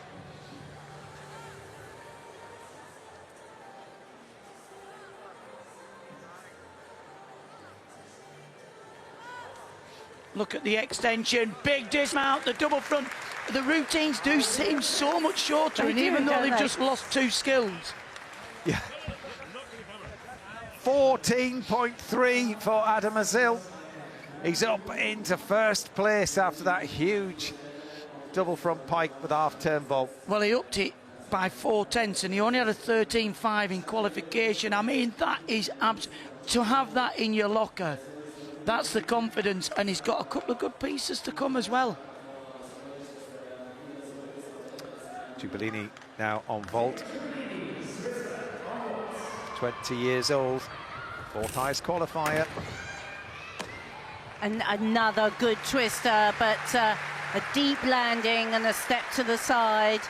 I'd be surprised if that goes up into the 9s for execution. Good turn on, wraps him well. Always stylish, but he was offline right from the beginning, wasn't he? I think it's very easy to tell. If the gymnast twists a little bit early, that will make them drift down to the line. So that's a technique. Yeah. And the ones that we've seen right down the middle, they block, initiate the somersault, then wrap in the twist, and they tend to be more central. Casimir Schmidt, 13.433, keeps him in 5th place as it stands.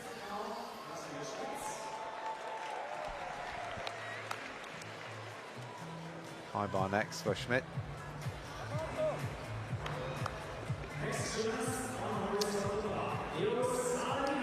Leo Saladino of France next up onto the high bar, and he's the current leader in this men's all-round.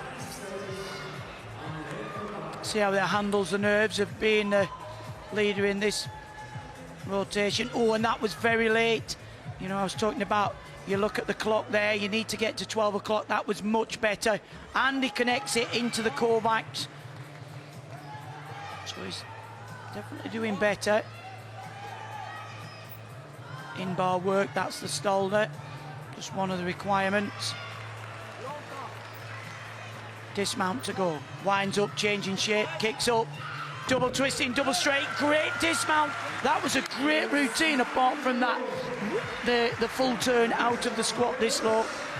Well, he put in a 12.066 in qualification, helping him to qualify in 17th place. He's currently leading the competition. So not the most difficult routine that we've seen, but it was beautifully executed, other than the little moment you're talking about, Craig. Yeah, yeah. 13.166 for Giubilini.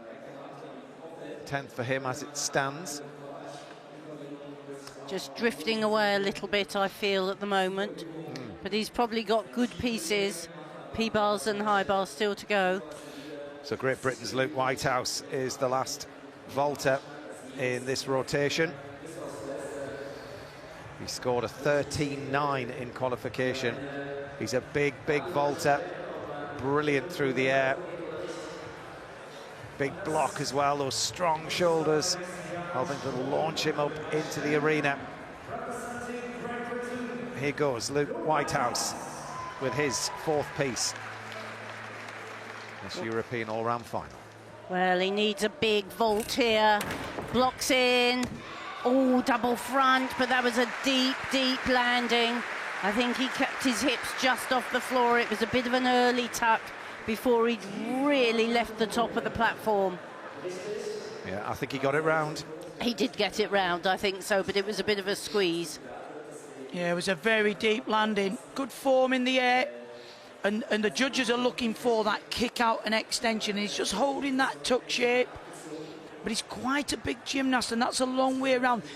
We say it's a handspring double front, but it's actually 2.5 somersaults from the hands. Watch here. Really got to drive and block. He tucks early, doesn't he? And I think that probably it slows down the rotation. You've got to drive the heels, create the rotation and wrap in.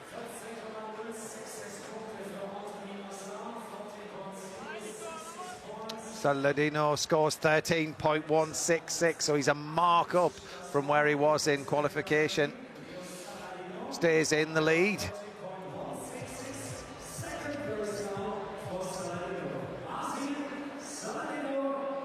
Nicola Kola of Belgium. Now we're going to go to Yuman Abedini on parallel bars of Italy.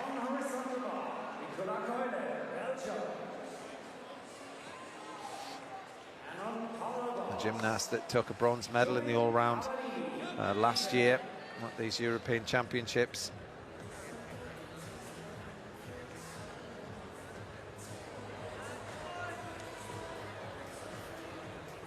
Very dynamic on this piece of apparatus. Fluent there in the handstand.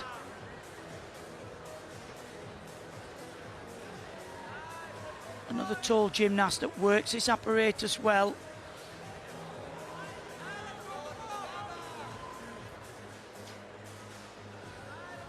Lovely turn there, the Diamondov again with the extra quarter turn down onto one rail, showing strength and flexibility. Lovely flight there. Dismount to go, double pipe back, good solid routine, very neat, good on the execution. Probably not, again, one of the most difficult we're going to see, but execution should be good. Luke Whitehouse's score is in, it's 13.333. Drops down to 15th after that deep landing.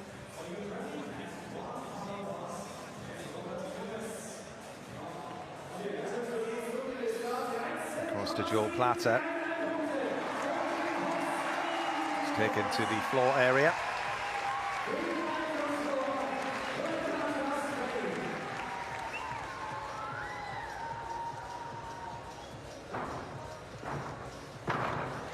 Oh, and he kept that in.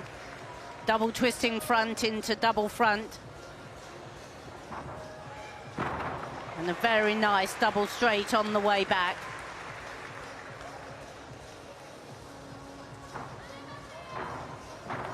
Two and a half twistings, punch front just along the side.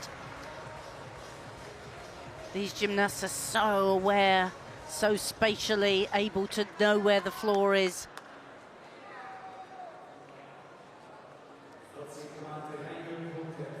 These all components of a floor routine.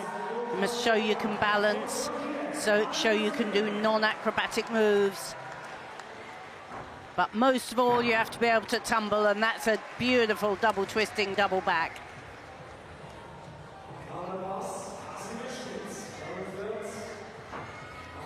Strong, full twisting, double tuck to finish. Full of power, full of excitement there, Matt. I loved that routine. Zippy, wasn't he? Really fast-paced, 13.833. He was in 6th place, heading up to floor.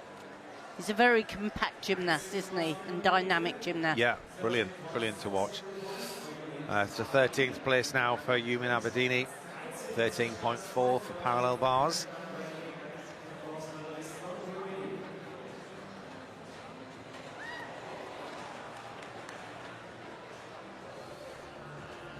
So Robert Kermis, last gymnast on parallel bars in this round. He qualified 9th with the 25-year-old. A 13.366 in qualification, so got the ability on parallel bars.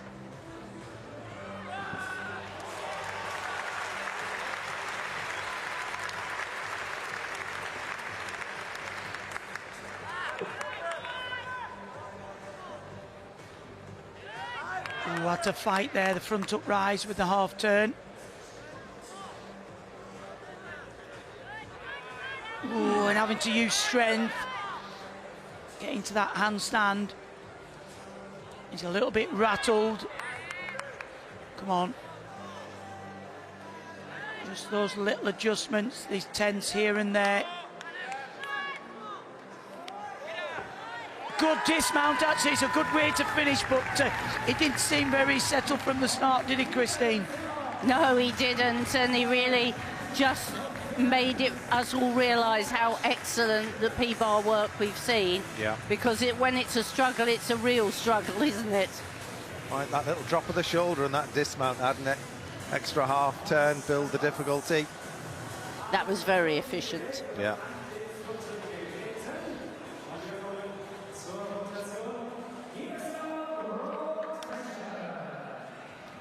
Quickly get prepared because the guys on parallel bars head to high bar, and if you're last up you've got to be quick to get your straps on, bandages.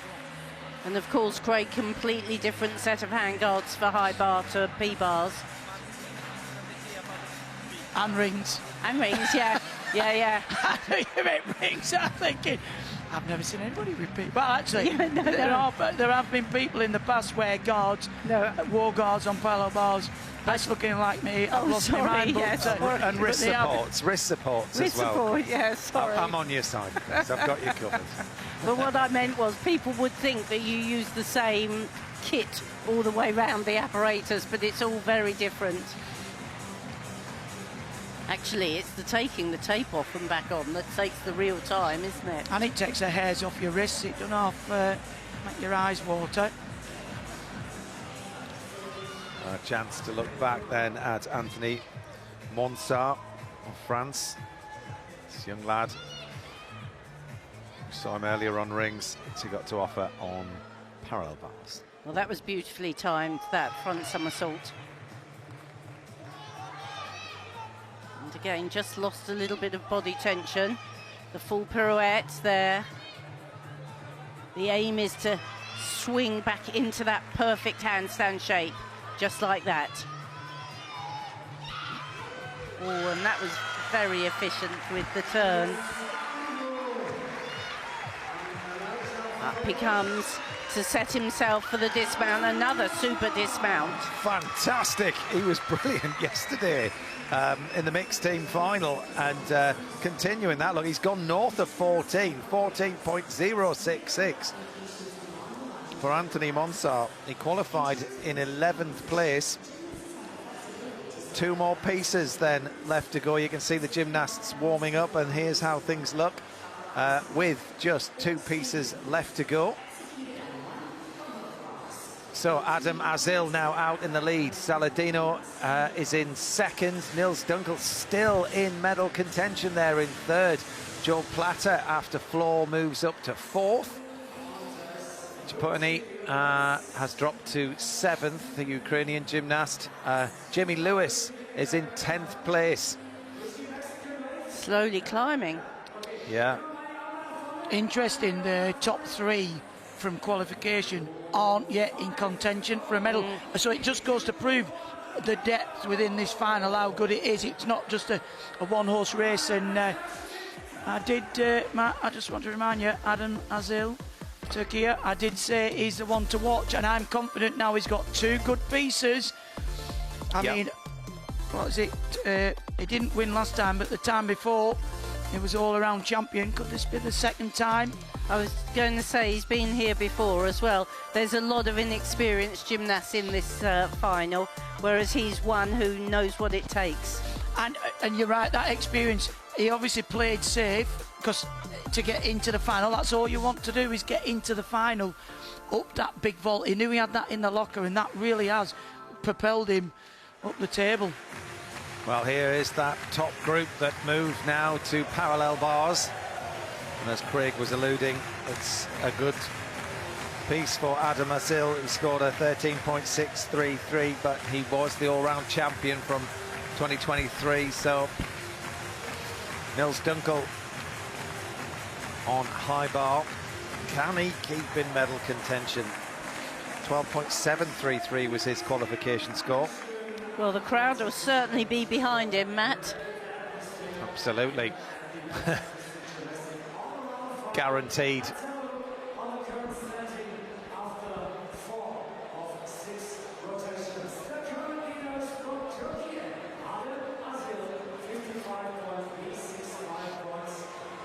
I mean, if Saladino of France could hold on, that would be great for France, actually, because again, they haven't had a good run of it of late, and so to take an all-round medal. Well, as far as the French are concerned, the last time they got a medal in the all-round was a silver in 1998. What? Yes. Who was it? French gymnast. I think, was it Karbanenko? Maybe. Dmitry Karbanenko. It was Dmitry Karbanenko. It was Karbanenko. Get in there. Thank you. I'm going home now. Mic drop. Done. Well done, Craig. But that goes back a long time, Karbanenko. And I think they won the team that year as well. Go on, Beth, check again. I'm pushing it. I'm bound to run out of luck. They did win the team event, similar sort of time. However, Craig, you are completely right. They've been very quiet for a lot of years now. Well, lots of questions to be asked in the next two rounds. But Nils Dunkel approaches high bar for this rotation. He's in medal contention. Can he stay there? Last time Germany got a medal was 2011. It was a gold, Philip Boy. Oh, 4-5 on difficulty he had in qualification. Oh, and again, that was very late towards the horizontal. And again, probably about 10 past there, so his execution is what holds him back. Straddle catch, have a relatively easy release and catch, but one of the requirements in the pike position, again, just have to flex the knees. Come on, son. Finish it. Come on, winds up. He needs a good solid dismount. Kicks up, double twisting, double straight. Good dismount, but there were plenty of errors in there. Am I right, Beth, for the team as well? France won the team that year. Put me on mastermind. It's only because I was around. Exactly, it's the nostalgia. Yeah. That's why you're good with the 50s, Matt. Look at Nils, though. He's absolutely going for it. Yeah, it wasn't the hardest routine we've seen, but he's a lovely, stylish gymnast, isn't he? Legs locked together on that double twisting, double straight dismount.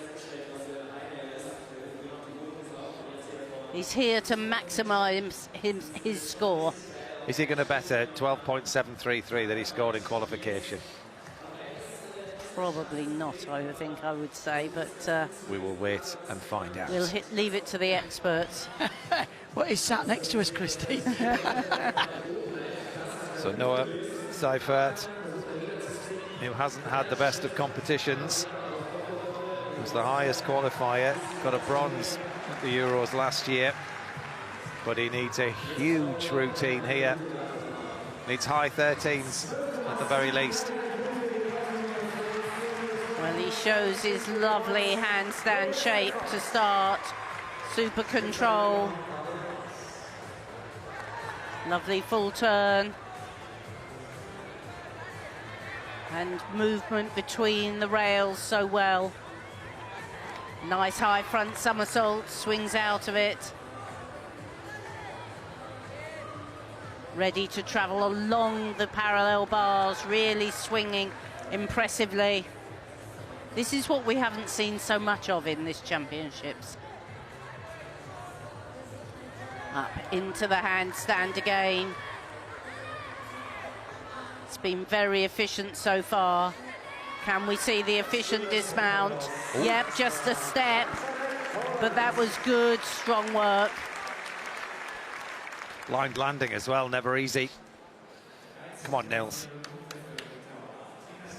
12.733, which is exactly what he scored in qualification. Mr. Consistent, yeah. And up into first place. For now.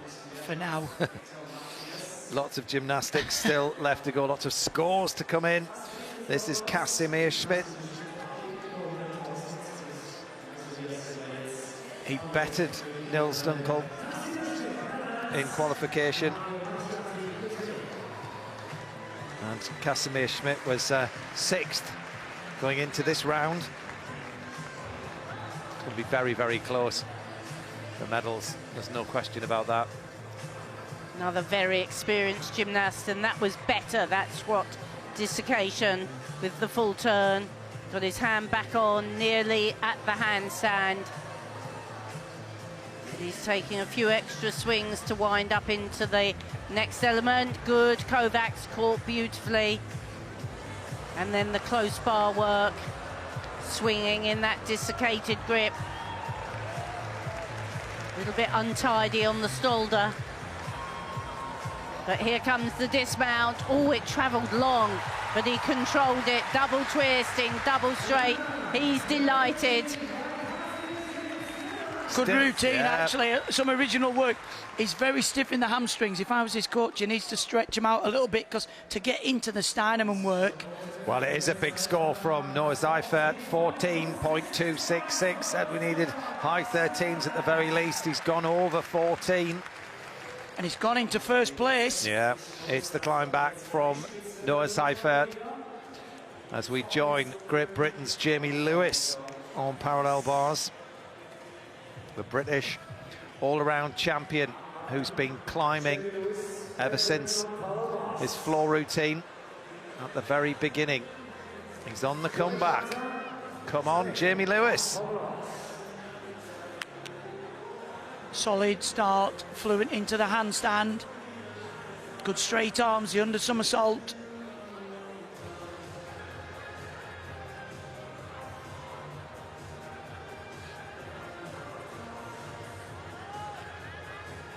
Lovely there, Tippelt straight into the handstand.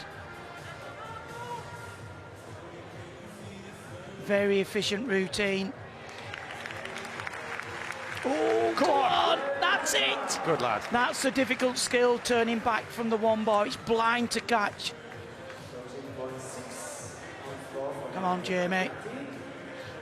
Dismount to go. Double front, what a finish and what a fight of competition this young man's having. Unbelievable stuff. You can see the potential in this gymnast. Oh, there's no question about it. He's got the difficulty and he's got the mental ability, hasn't he, to cope with when things don't quite go your way. He's certainly dealing with it. And the style. 12.933 for Casimir Schmidt.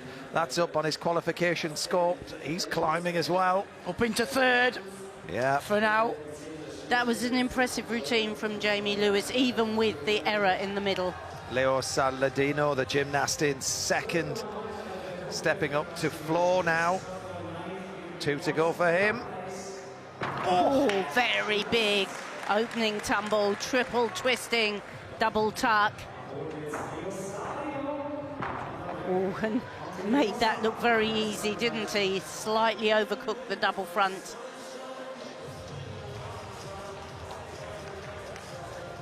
He's a pretty complete gymnast, if he can do his balance.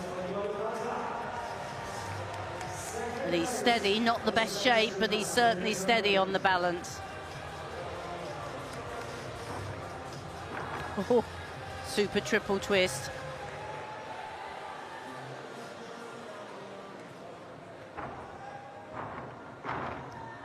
Easily punches the straight front out of the 2.5. Come on, nail this.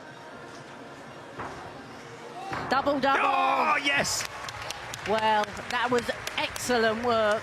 Really difficult tumbling. Tell me he's in the floor final, Matt. He's got to be in the floor final, that kid. Well, I tell you what, that was absolutely unbelievable as far as... I mean, what is at stake here is a medal potentially for the first time in 27 years. Huge opening tumble. 2 somersaults, 3 twists. And it's the way he came out. He was very accurate on the landings. Absolutely back with difficulty. Thierry Ames there, the coach, was in that team that won the gold medal in the Europeans in '98. Look at that score from Jamie Lewis, 13.366. Amongst good company, he's into 5th. Well, with an error as well. Great score. Well, pressure's on now. The current leader, Adam Azil, has a lot to do here on parallel bars to stay ahead of the rest of the field. The current leader, he did score 13.633 in qualification. He's going to need every 10th of that.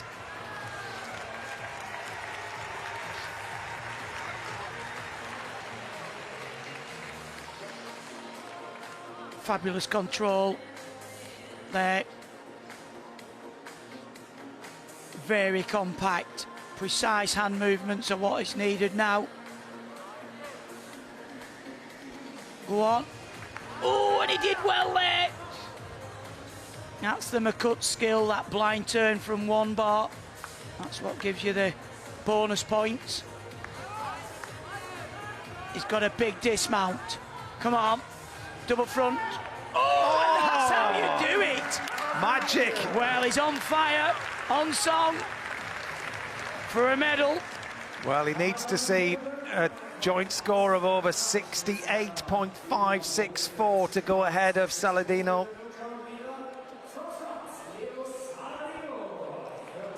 He's so strong, isn't he? I was going to say that bit where he pulled out, it was his strength that pulled him back between the bars, Chris. Look how he kicks out of this dismount. 13.1 is what he needs over that. So well, he's going to go north of that, that's for sure. Well, he had 13.6 with a 4.8 difficulty in qualification. I don't think he upped the difficulty there. That bronze medal spot, I mean, is very, very close. It's just sort of 0.3 amongst the following 3 gymnasts. It's incredibly close, this fight for the bronze medal. So, Joe Plata of Spain now on pommel horse. And he's impressed us throughout this competition. Wow, and he's swinging this beautifully. Oh, he just lost a little bit of rhythm there, but he pulled it back beautifully, travelling along the horse. So difficult this to travel along while keeping the rhythm and the swing. Up into the handstand, very quick into the pirouette, but secure in the dismount. That'll be good enough. Well, he was in 4th. He's just scored a 13.333.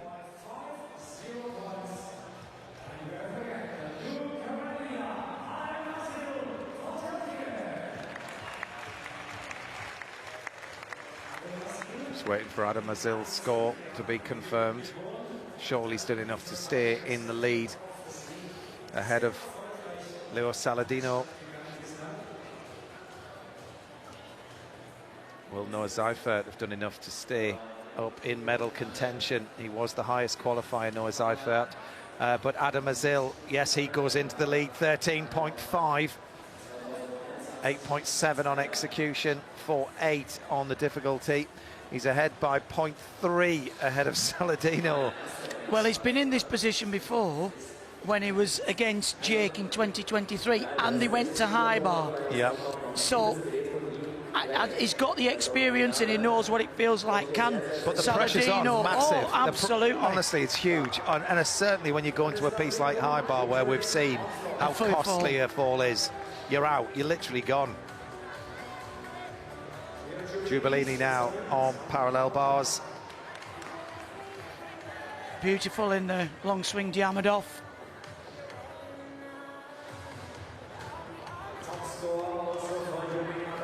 fluent into the handstand, precise with the hand movements. And again there, that was fabulous, the control. Oh my word. What a shame.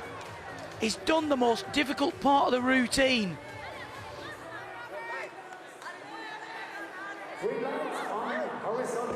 Big dismount, what a shame. It is really a lack of experience for some of these gymnasts where you focus so much on the big skills and then just relax on concentration on the easy stuff. Yeah. Not that any of this is easy by any means. Well, he's only 20 years old, and he is the Swiss P-bar champion. Well, you can see why. Well, we saw his teammate Noah Seifert earlier. Saladino scores a 13.866, second behind Adam Asil by 0.3.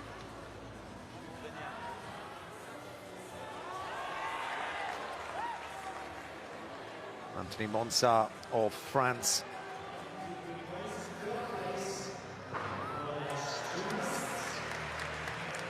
I've really enjoyed watching this lad. I think he's brilliant. I really do. To have the depth of difficulty that he's got at his age, 19 years old. Well, it's certainly a good new generation of young French gymnasts coming along here.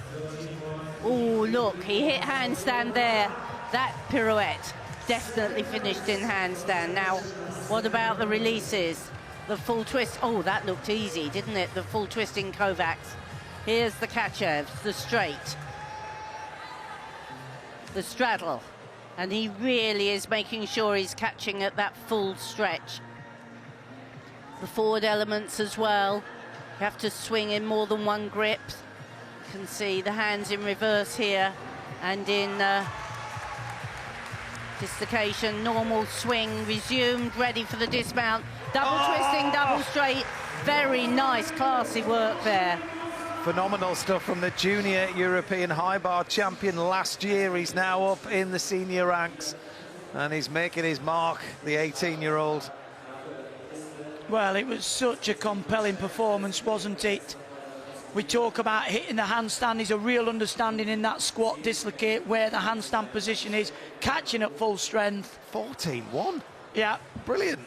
Could you imagine going from the juniors straight into the seniors and winning the high bar? Because a routine like that could. Well, he's qualified third for the high bar final. Yeah. And now, of course, you are still only having to do 8 elements. It's the same as when you were doing junior code. 13.066 for Giubilini. And listen to the roar from the crowd here as the lad who took gold yesterday in the mixed team final steps up to high bar. They'll cheer him for every release and catch. Timo Edda, at 19 years old, steps up for his 5th piece of apparatus of the 6. Nearly there, son.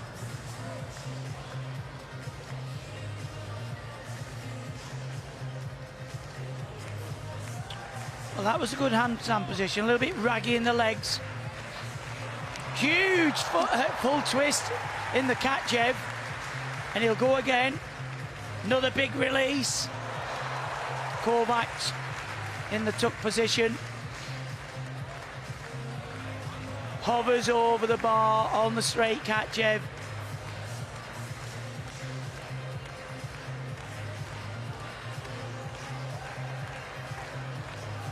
He's a very exciting talent, is this gymnast. He's a little bit wild at times and a little bit ragged, but huge potential.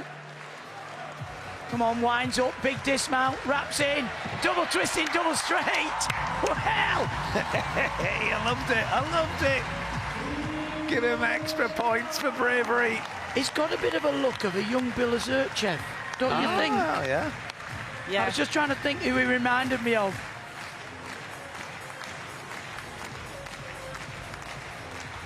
So Cipollini now, the gymnast who was in 7th place after the last piece of apparatus. Ukrainian with great skill on this piece of apparatus too, stepping up to floor. He's qualified 6th for the floor final. and he scored over 14, so expect some floor fireworks here. Watch the rotation. Oh, and that was lovely. The full twisting front into the double pike front, and he just made the landing look so easy.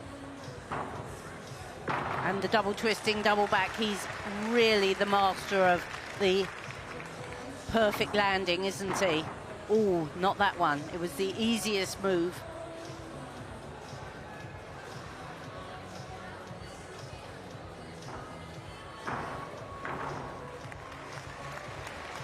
Super body tension to control the body as the legs meet the floor. Lovely flares work as well. All part of a good floor routine.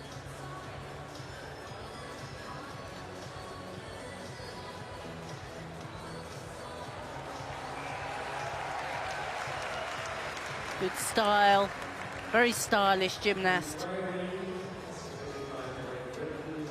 Big pause before this tumble. Full twisting, double back. I'll check. Well, there weren't many marks given away there on landing at all.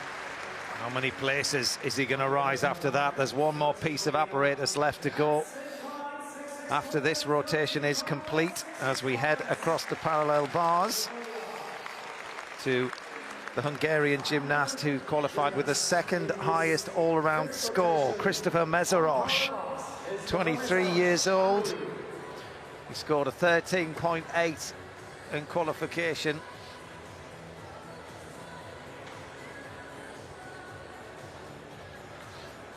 Excellent straight arm work. Oh, and unusual, the under somersault in with the extra somersault. So originality. Oh, and lovely flight there. The Bavzar skill, he'll work back into the centre of the bars. Oh, and a slight pause there. That's the Tipelt skill, and ideally it would finish in the handstand. Very difficult. Turns around the one arm. Dismount to go, double front, just that step forward. Good parallel bar work. I like that parallel bar work. It's very zippy. Full of originality. Very confident. He was brilliant on pommels, and you could see a lot of that sort of work shining through in parallel bars there, but he was in fifth, stepping up to this piece of apparatus. He's going to potentially be in contention here with one piece left to go, and it's high bar for Mezeros too. It's quite parallel bars is quite a high scoring piece for the men. So if you're good at it, you can build your score well. Well, Adam Mazil leads this competition ahead of Saladino. Seifert, Timo Edda's scores just come in at 13.166. So Noah Seifert is in third. Anthony Mansart, that young French gymnast, in fourth. So France, having not had much medal contention at all since 1998, have two in the top four. Ciperni moves it into seventh. He stays there, 13.633. Wow, what a final piece this is going to be. All to play for. Human Aberdini preparing for his fifth piece.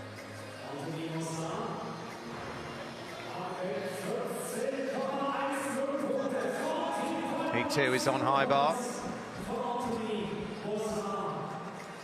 And he was in the high bar final at the last Euros, so expect some release and catches. He's prepping for the first one.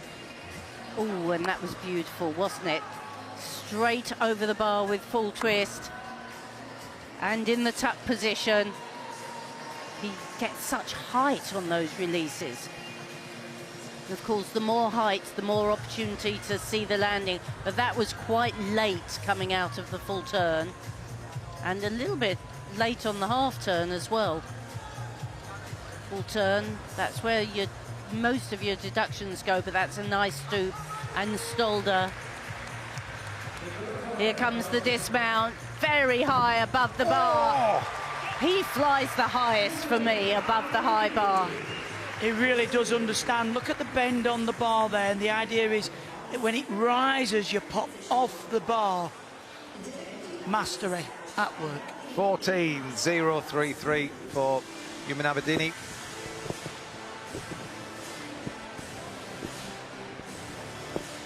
Lots of time in the air to complete that double twist.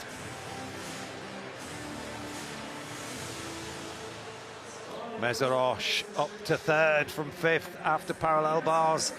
39.33. Very helpful score. High bar is the last piece for the top group.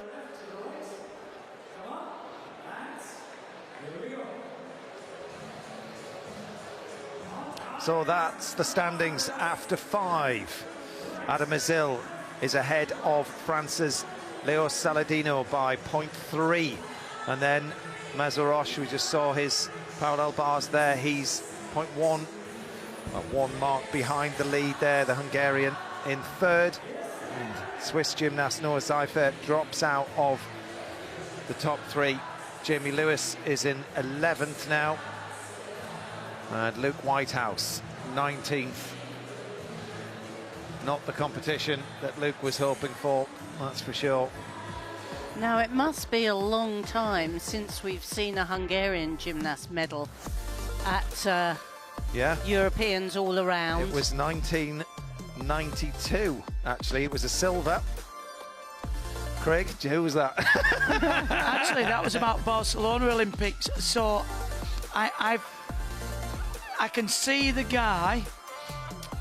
It wasn't Sylvester Chonnelly, but it was that era. Give me an initial. Give me an initial. Z. It begins with Z. Z. Oh. Zoya. No. That's the first one. Well, I've got the first name, haven't I? Oh, it begins with Z. Oh, it begins with Z. Who we got? Go on then. Zoltan. Zoltan Sapola. Yeah. Yeah! I needed a bit of help there.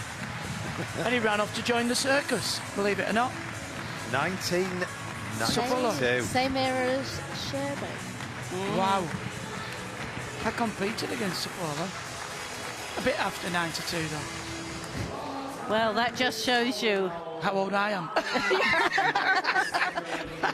I was going to say, what a long time. We've had to wait to see a great Hungarian so gymnast. What would you say was your best year? When were you in your prime? What year?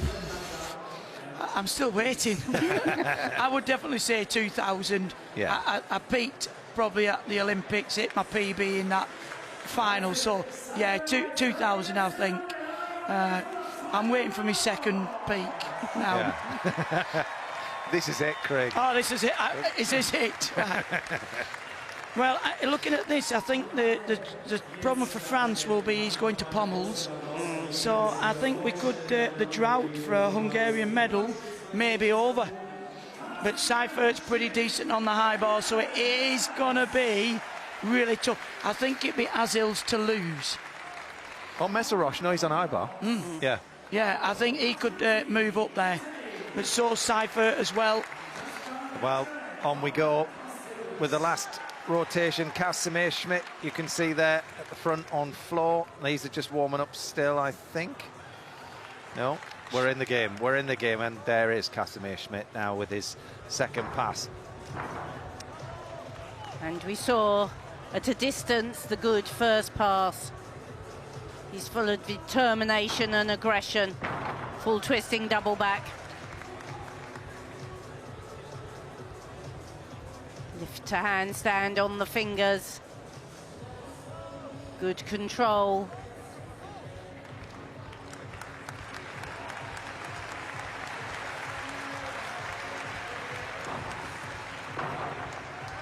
Triple twist, little scurry back, but he keeps it well within the lines. Now, ideally, the judges want to see the foot higher than the hips.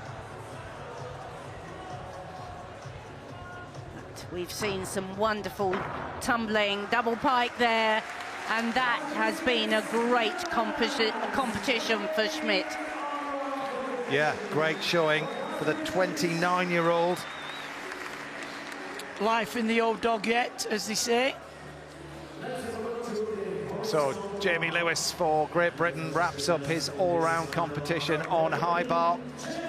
What a showing it has been from the young lad, picking up the baton from the great all-rounders, likes of Joe Fraser, who was the last gymnast to win gold for Great Britain. In good hands as far as Jamie Lewis is concerned.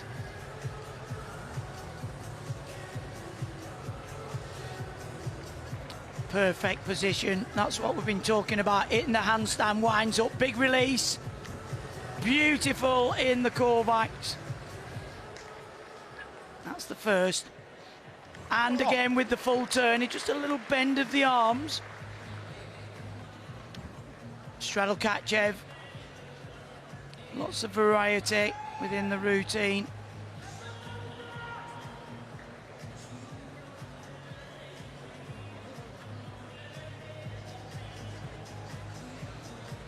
Just the dismount to go, winds up, kicks up into the rafters, double twisting, double straight, what a way to finish. Yes. Well, he might have not had the best start to the competition, but he has really shown himself well.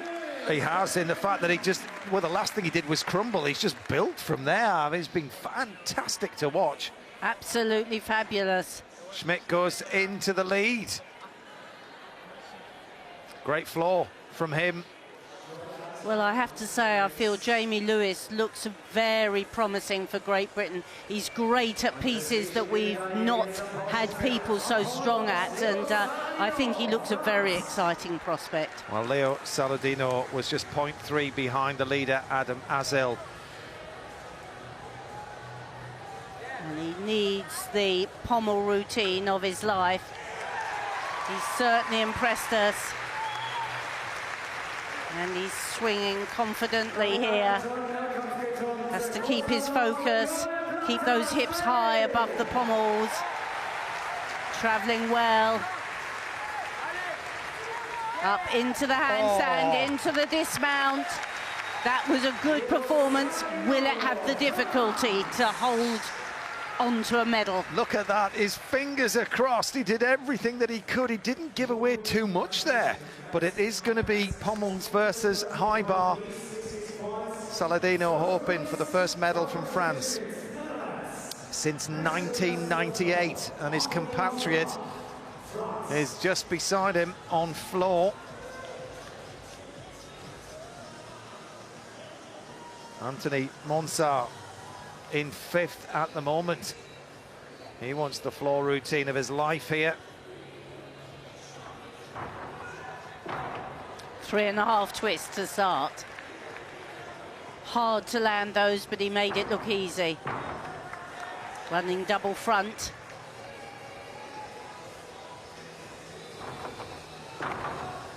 Super landings, but it's linking the big skills together that gets you the big difficulty score.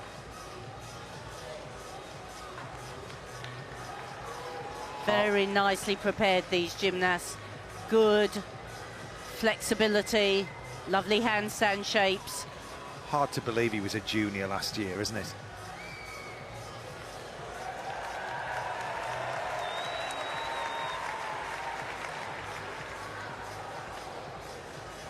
And he's shown the control.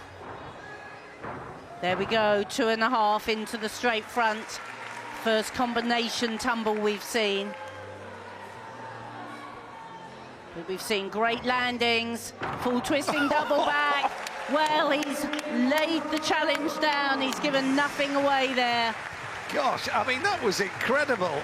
It's a long way around 6 pieces of apparatus. Strength sapping in so many ways, but for Monsart to come out and deliver that, as Jamie Lewis has done too, 79.798 his final score. Brilliant. We said, didn't we, Chris, that this is the year for the youngsters to make a name for themselves, and both those gymnasts are doing exactly that, Monsart and Jamie Lewis. Very much so. It's a very exciting time. Well, there's huge pressure on this routine. Adam Azil steps up to try and win back a title that he had a couple of years ago in this men's all-around competition. There's just him and the high bar between a medal and not. fabulous flight on the first release over the bar. Really needs to hit the handstands if he wants to get a good execution score. That was a little bit past the vertical. No problem there, and a good straight arm on the catch.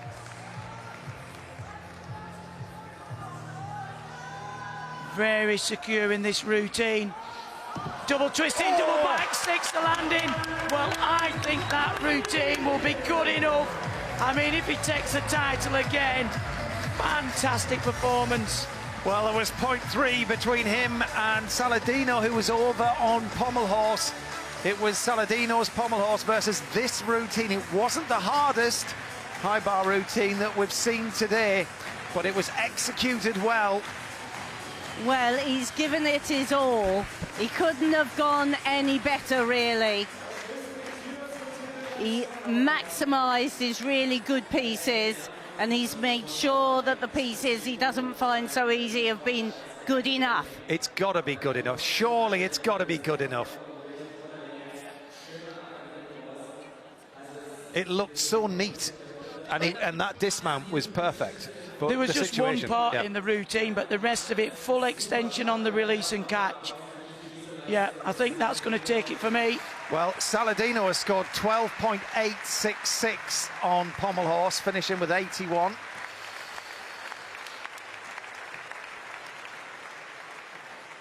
It's got to be enough from Adam Azil.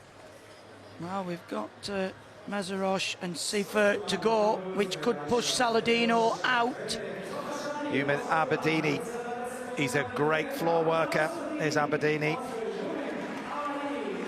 Scored high 13s, opting to start with the balance to not break his floor with the tumbles.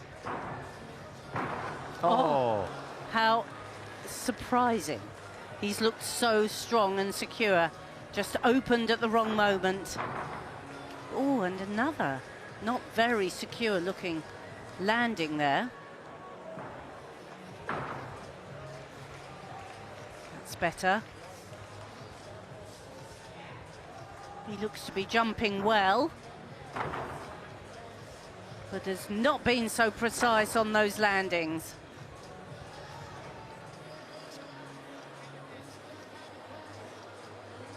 Super extension on the flares. Lovely flexibility.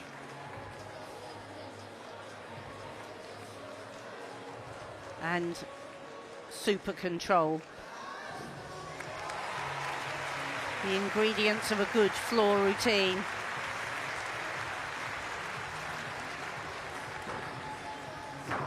Double Arabian to finish. Well, that was a big surprise. It was just one element and he just mistimed the landing.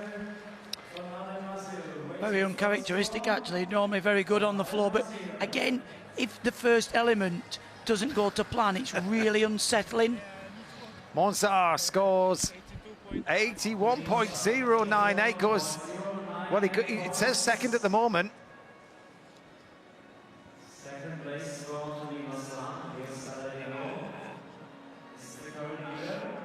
So Saladino is in the lead. We haven't had Azil score yet.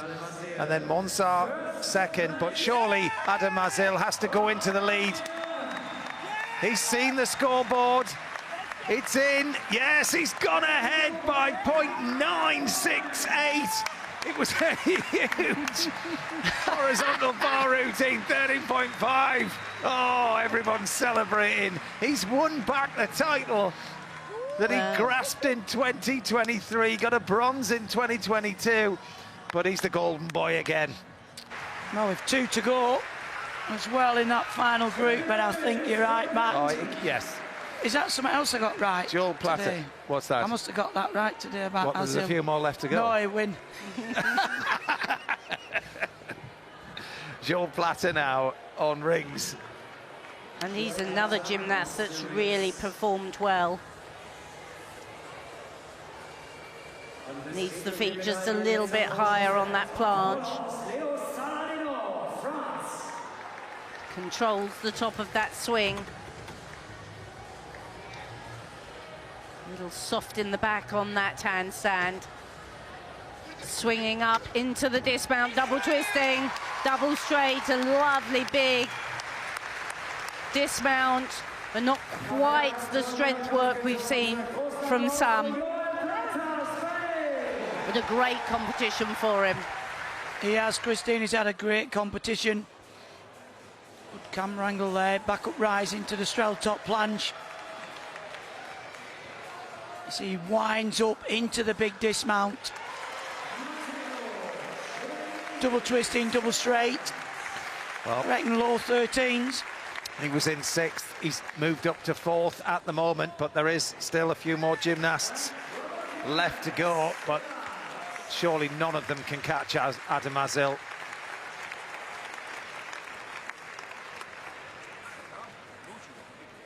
Human Aberdini, 8th for him, 12.3 for floor. Seifert did a 13.966 on the high bar in qualification, but I don't know how far he was behind there, but I think he could be safe. But it's where 2nd and 3rd go. Well, Ciapponi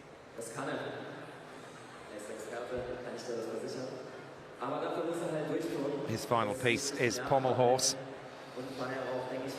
12.6 he put in qualification. Not a piece of apparatus really you want to be finishing your competition on. Your arms are exhausted.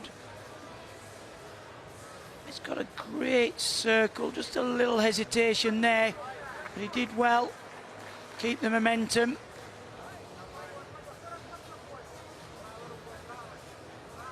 Travelling backwards on the horse, Shavado. The woo and his shoulders were completely out of line there. It is such a difficult apparatus to finish your competition on.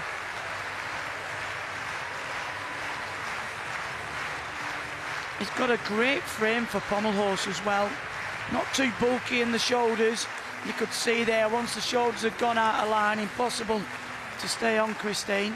Absolutely, you only have 30 seconds to restart. And that's how you do it. No problem this time.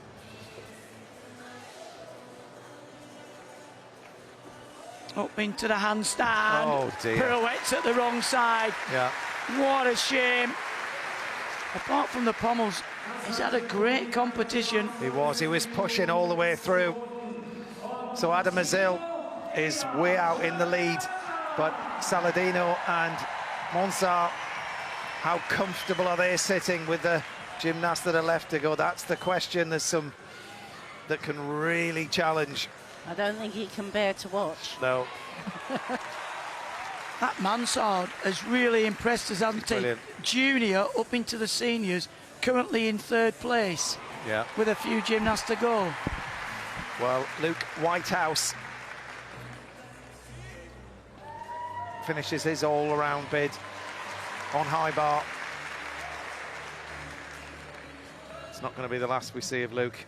His finals tomorrow as well. Generates great swing. Lovely turn into the handstand position. Here comes the release. Oh, and he pulled it in a little bit too close. Not quite been his day today. Allowed to re-chalk. See, he brought it in just a little bit too close, tried to be too secure. You catch, and if your elbows are bent like that, your grip can't resist the forces pulling you off. And it takes great composure and guts to carry on with a routine like this after a moment like that. Credit to him. For his Kachev moves now. Lovely straight Kachev into the Stolder to handstand.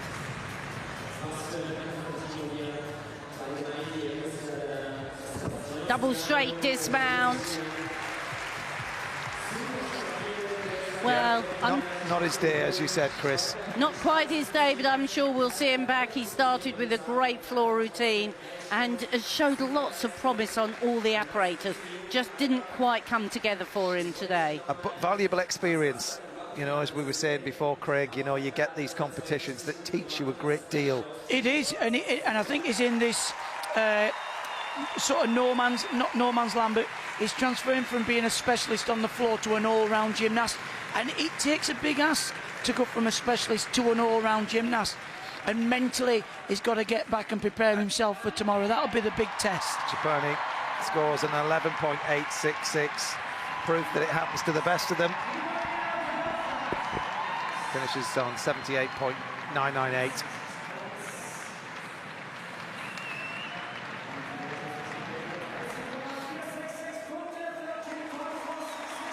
Across to floor, and Germany. Nils Dunkel, who had a storming first half to the competition. He's in 7th, stepping up to the last piece of apparatus.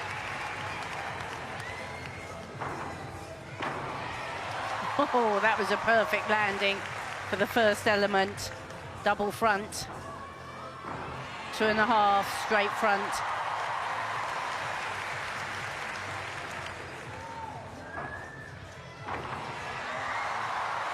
Lovely triple twist.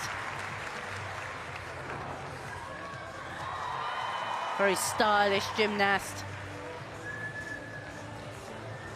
Super lines.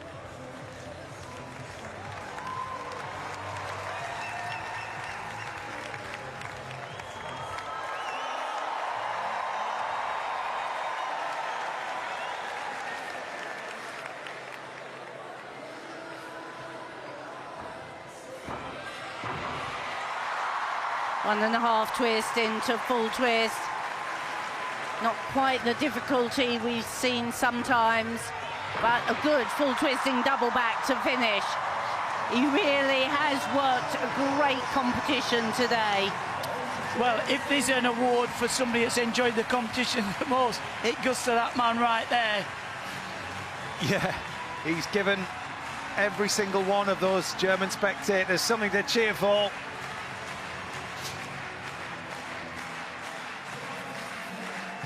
They've loved every second.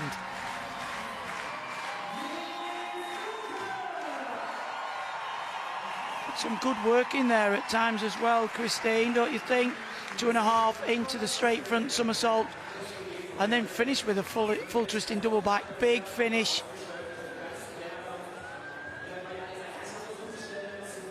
Yeah, good variety of work. He opened with a double front.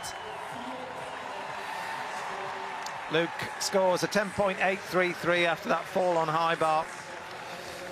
76 scored for the all-round. Now, these last two can challenge for a medal. That's for sure. Christopher Mesorosh and Noah Seifert. Adam Mazel is way out in the lead. Surely the gold is untouchable. However, silver and bronze is within grasp. Mesorosh scored a 13.433. He's in the high bar final, as is Noah Seifert. So 2 big routines to come. Can these lads get themselves onto the medal podium in the men's all-around European final?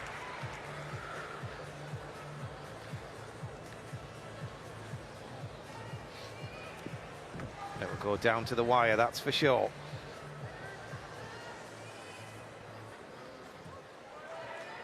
Not bad on the first half turn. First of the big releases. Securely on, a little bit close. Winds up again. Full twist in the tuck position. That was a much better catch.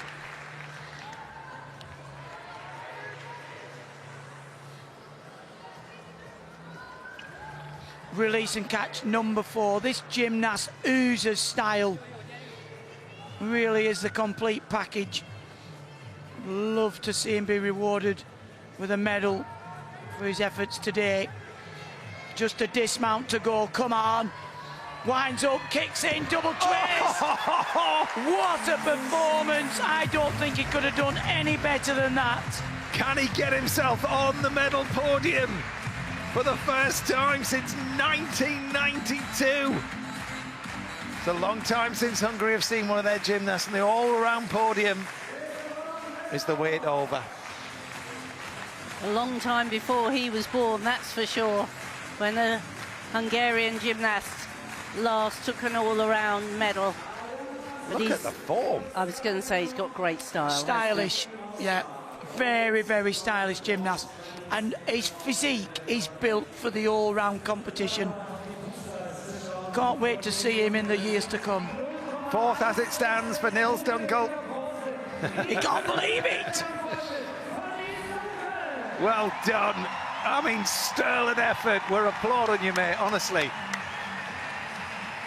Strong in every sense of the word. Consistent. Yeah. Reliable. Very good indeed. Look at Monza. Anthony Monza can't look. He's in third. Leo Saladino in second. And Adam Azil, 82.398. Congratulations all round. Getting a bit crowded up there for seats, isn't it? It's pretty brutal, that. Yeah. Oh. I mean, his first senior year, Monza. His time will come. But Mezerosh. It's a bronze at the moment for Christopher Mezerosh. Will he stay there with Noah Seifert left to go? So Saladino is guaranteed a medal. Monza, sadly not. And there's still another gymnast to go. And this lad will pressure the top three. He's had a quiet first half to his competition. He was the highest qualifier going into the all-round competition. He has had a few moments that haven't gone his way, but this needs to be the high bar routine of his life. He scored 13.966 in qualification. He needs 13.5-ish to get up onto that medal podium.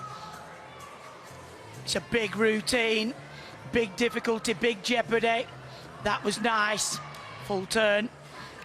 And again, this is the combination. And that was fabulous. He's still on. Come on, watch this. Up. Beautiful extension. Change the shape into the bar, the Steinemann swing. Come on, you're halfway through. Full of originality.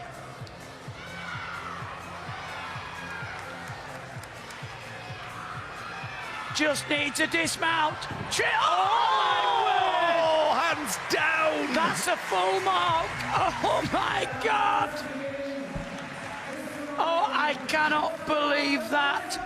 Well, they know what it means. They know it's game over for Noah Seifert.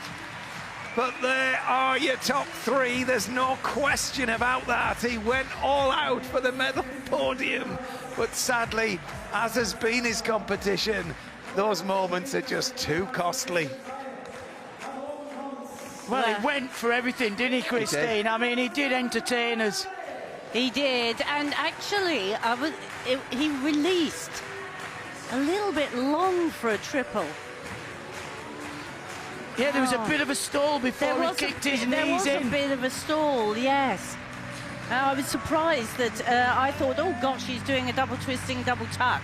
But he went for the third somersault and it was just one step too far. But what wonderful scenes here and what great young gymnasts we're witnessing come through. Well, what a competition, but Adam Azil of Turkey is victorious again. He won the title back in 2023. It's his again. Well done, that man. And what a story we're seeing from the Hungarian and the French gymnasts. So Mezerosh taking the bronze. The last time Hungary got a medal in the all-round was 1992, and then Saladino of France, he takes the silver. The last time France got a medal in the all-round was 1998. But there's your golden boy, Adam Azil, the champion of Europe in the all-round competition. Leo Saladino, silver medalist.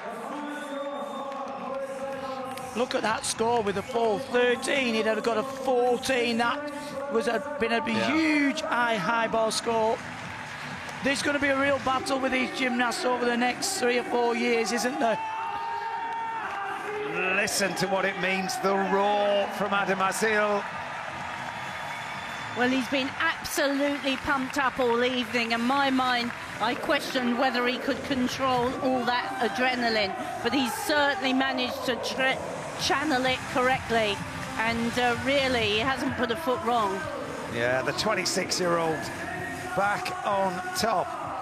I think it was just his experience that edged him. He just kept his cool going into that last piece of apparatus, confident in his performance, and he didn't put everything out in qualification. He had plenty in the locker, and he's going to run off with Luigi, I don't know where.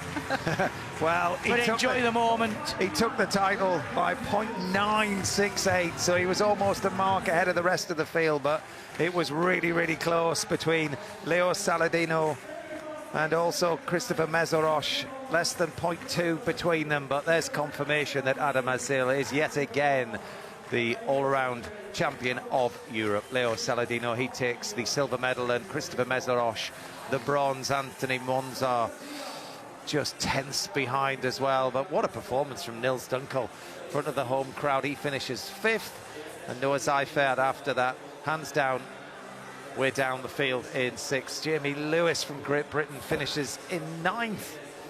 Top 10 finish with your first move to sit down on the floor is pretty impressive.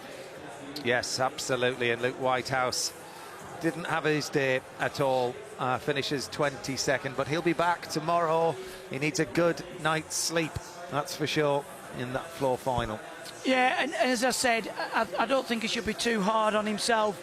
It's a heavy programme. Gymnasts tend to go from all-rounders to specialists. He's done it the other way around, so it'd be a big, invaluable learning experience, don't you think, Christine? I do, and I thought all of his work looked good and solid. He just made a few errors. I mean, he worked all round in the qualification, so he didn't work yesterday, but today to work all around again was, you know, when you're not used to being the all-rounder, was quite a big, a different experience, and he will learn. I think for me, I would still have my money on him being a powerful all-rounder. Yeah, I agree, and I think another solid floor routine as well into the 14s. I mean, if he come away from this championship with a medal on floor, and a gold at that is potentially there. I mean, we've got lots of British in the finals coming up in the apparatus finals as well. So, again, I think we've been really successful so far, with more to come over the next couple of days. Yeah, what an all-round final that was. Absolutely loved it. It was fantastic, wasn't it, the final round? Adam Azil victorious yet again.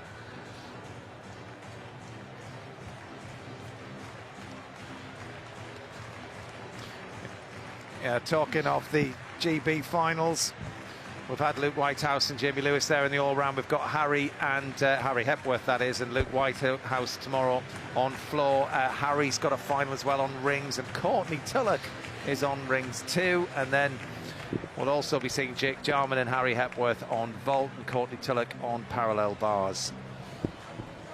Ruby Evans has qualified for floor, and Ruby was in the all-round as well earlier on today. Yep, she took 10th place, which was a great position for her. She had an error, just one fall, and that was on the uneven bars right at the end. But she'd worked 3 great days of competition in the qualification, and then she was our gymnast in the mixed team event where we took the silver. Yeah. And again today she worked another all-around competition, so she's done fantastically. She has, yeah. A 10th place is very impressive and promising as well. That's the thing, isn't it?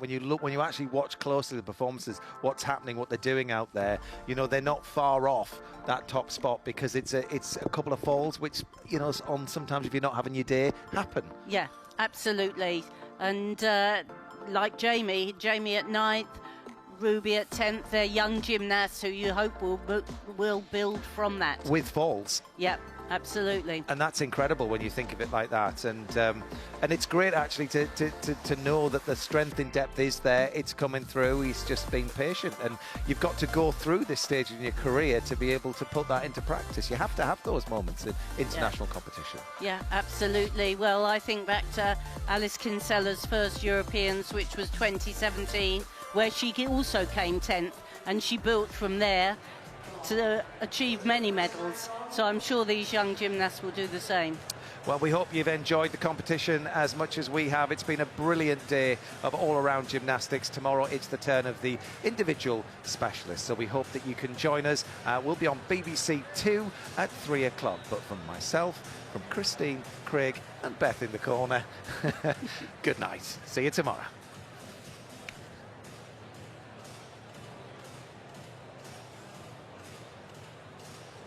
We've got an epic summer of sport ahead of us. These names are going to be everywhere. Sophie Ingle for Wales! It's it!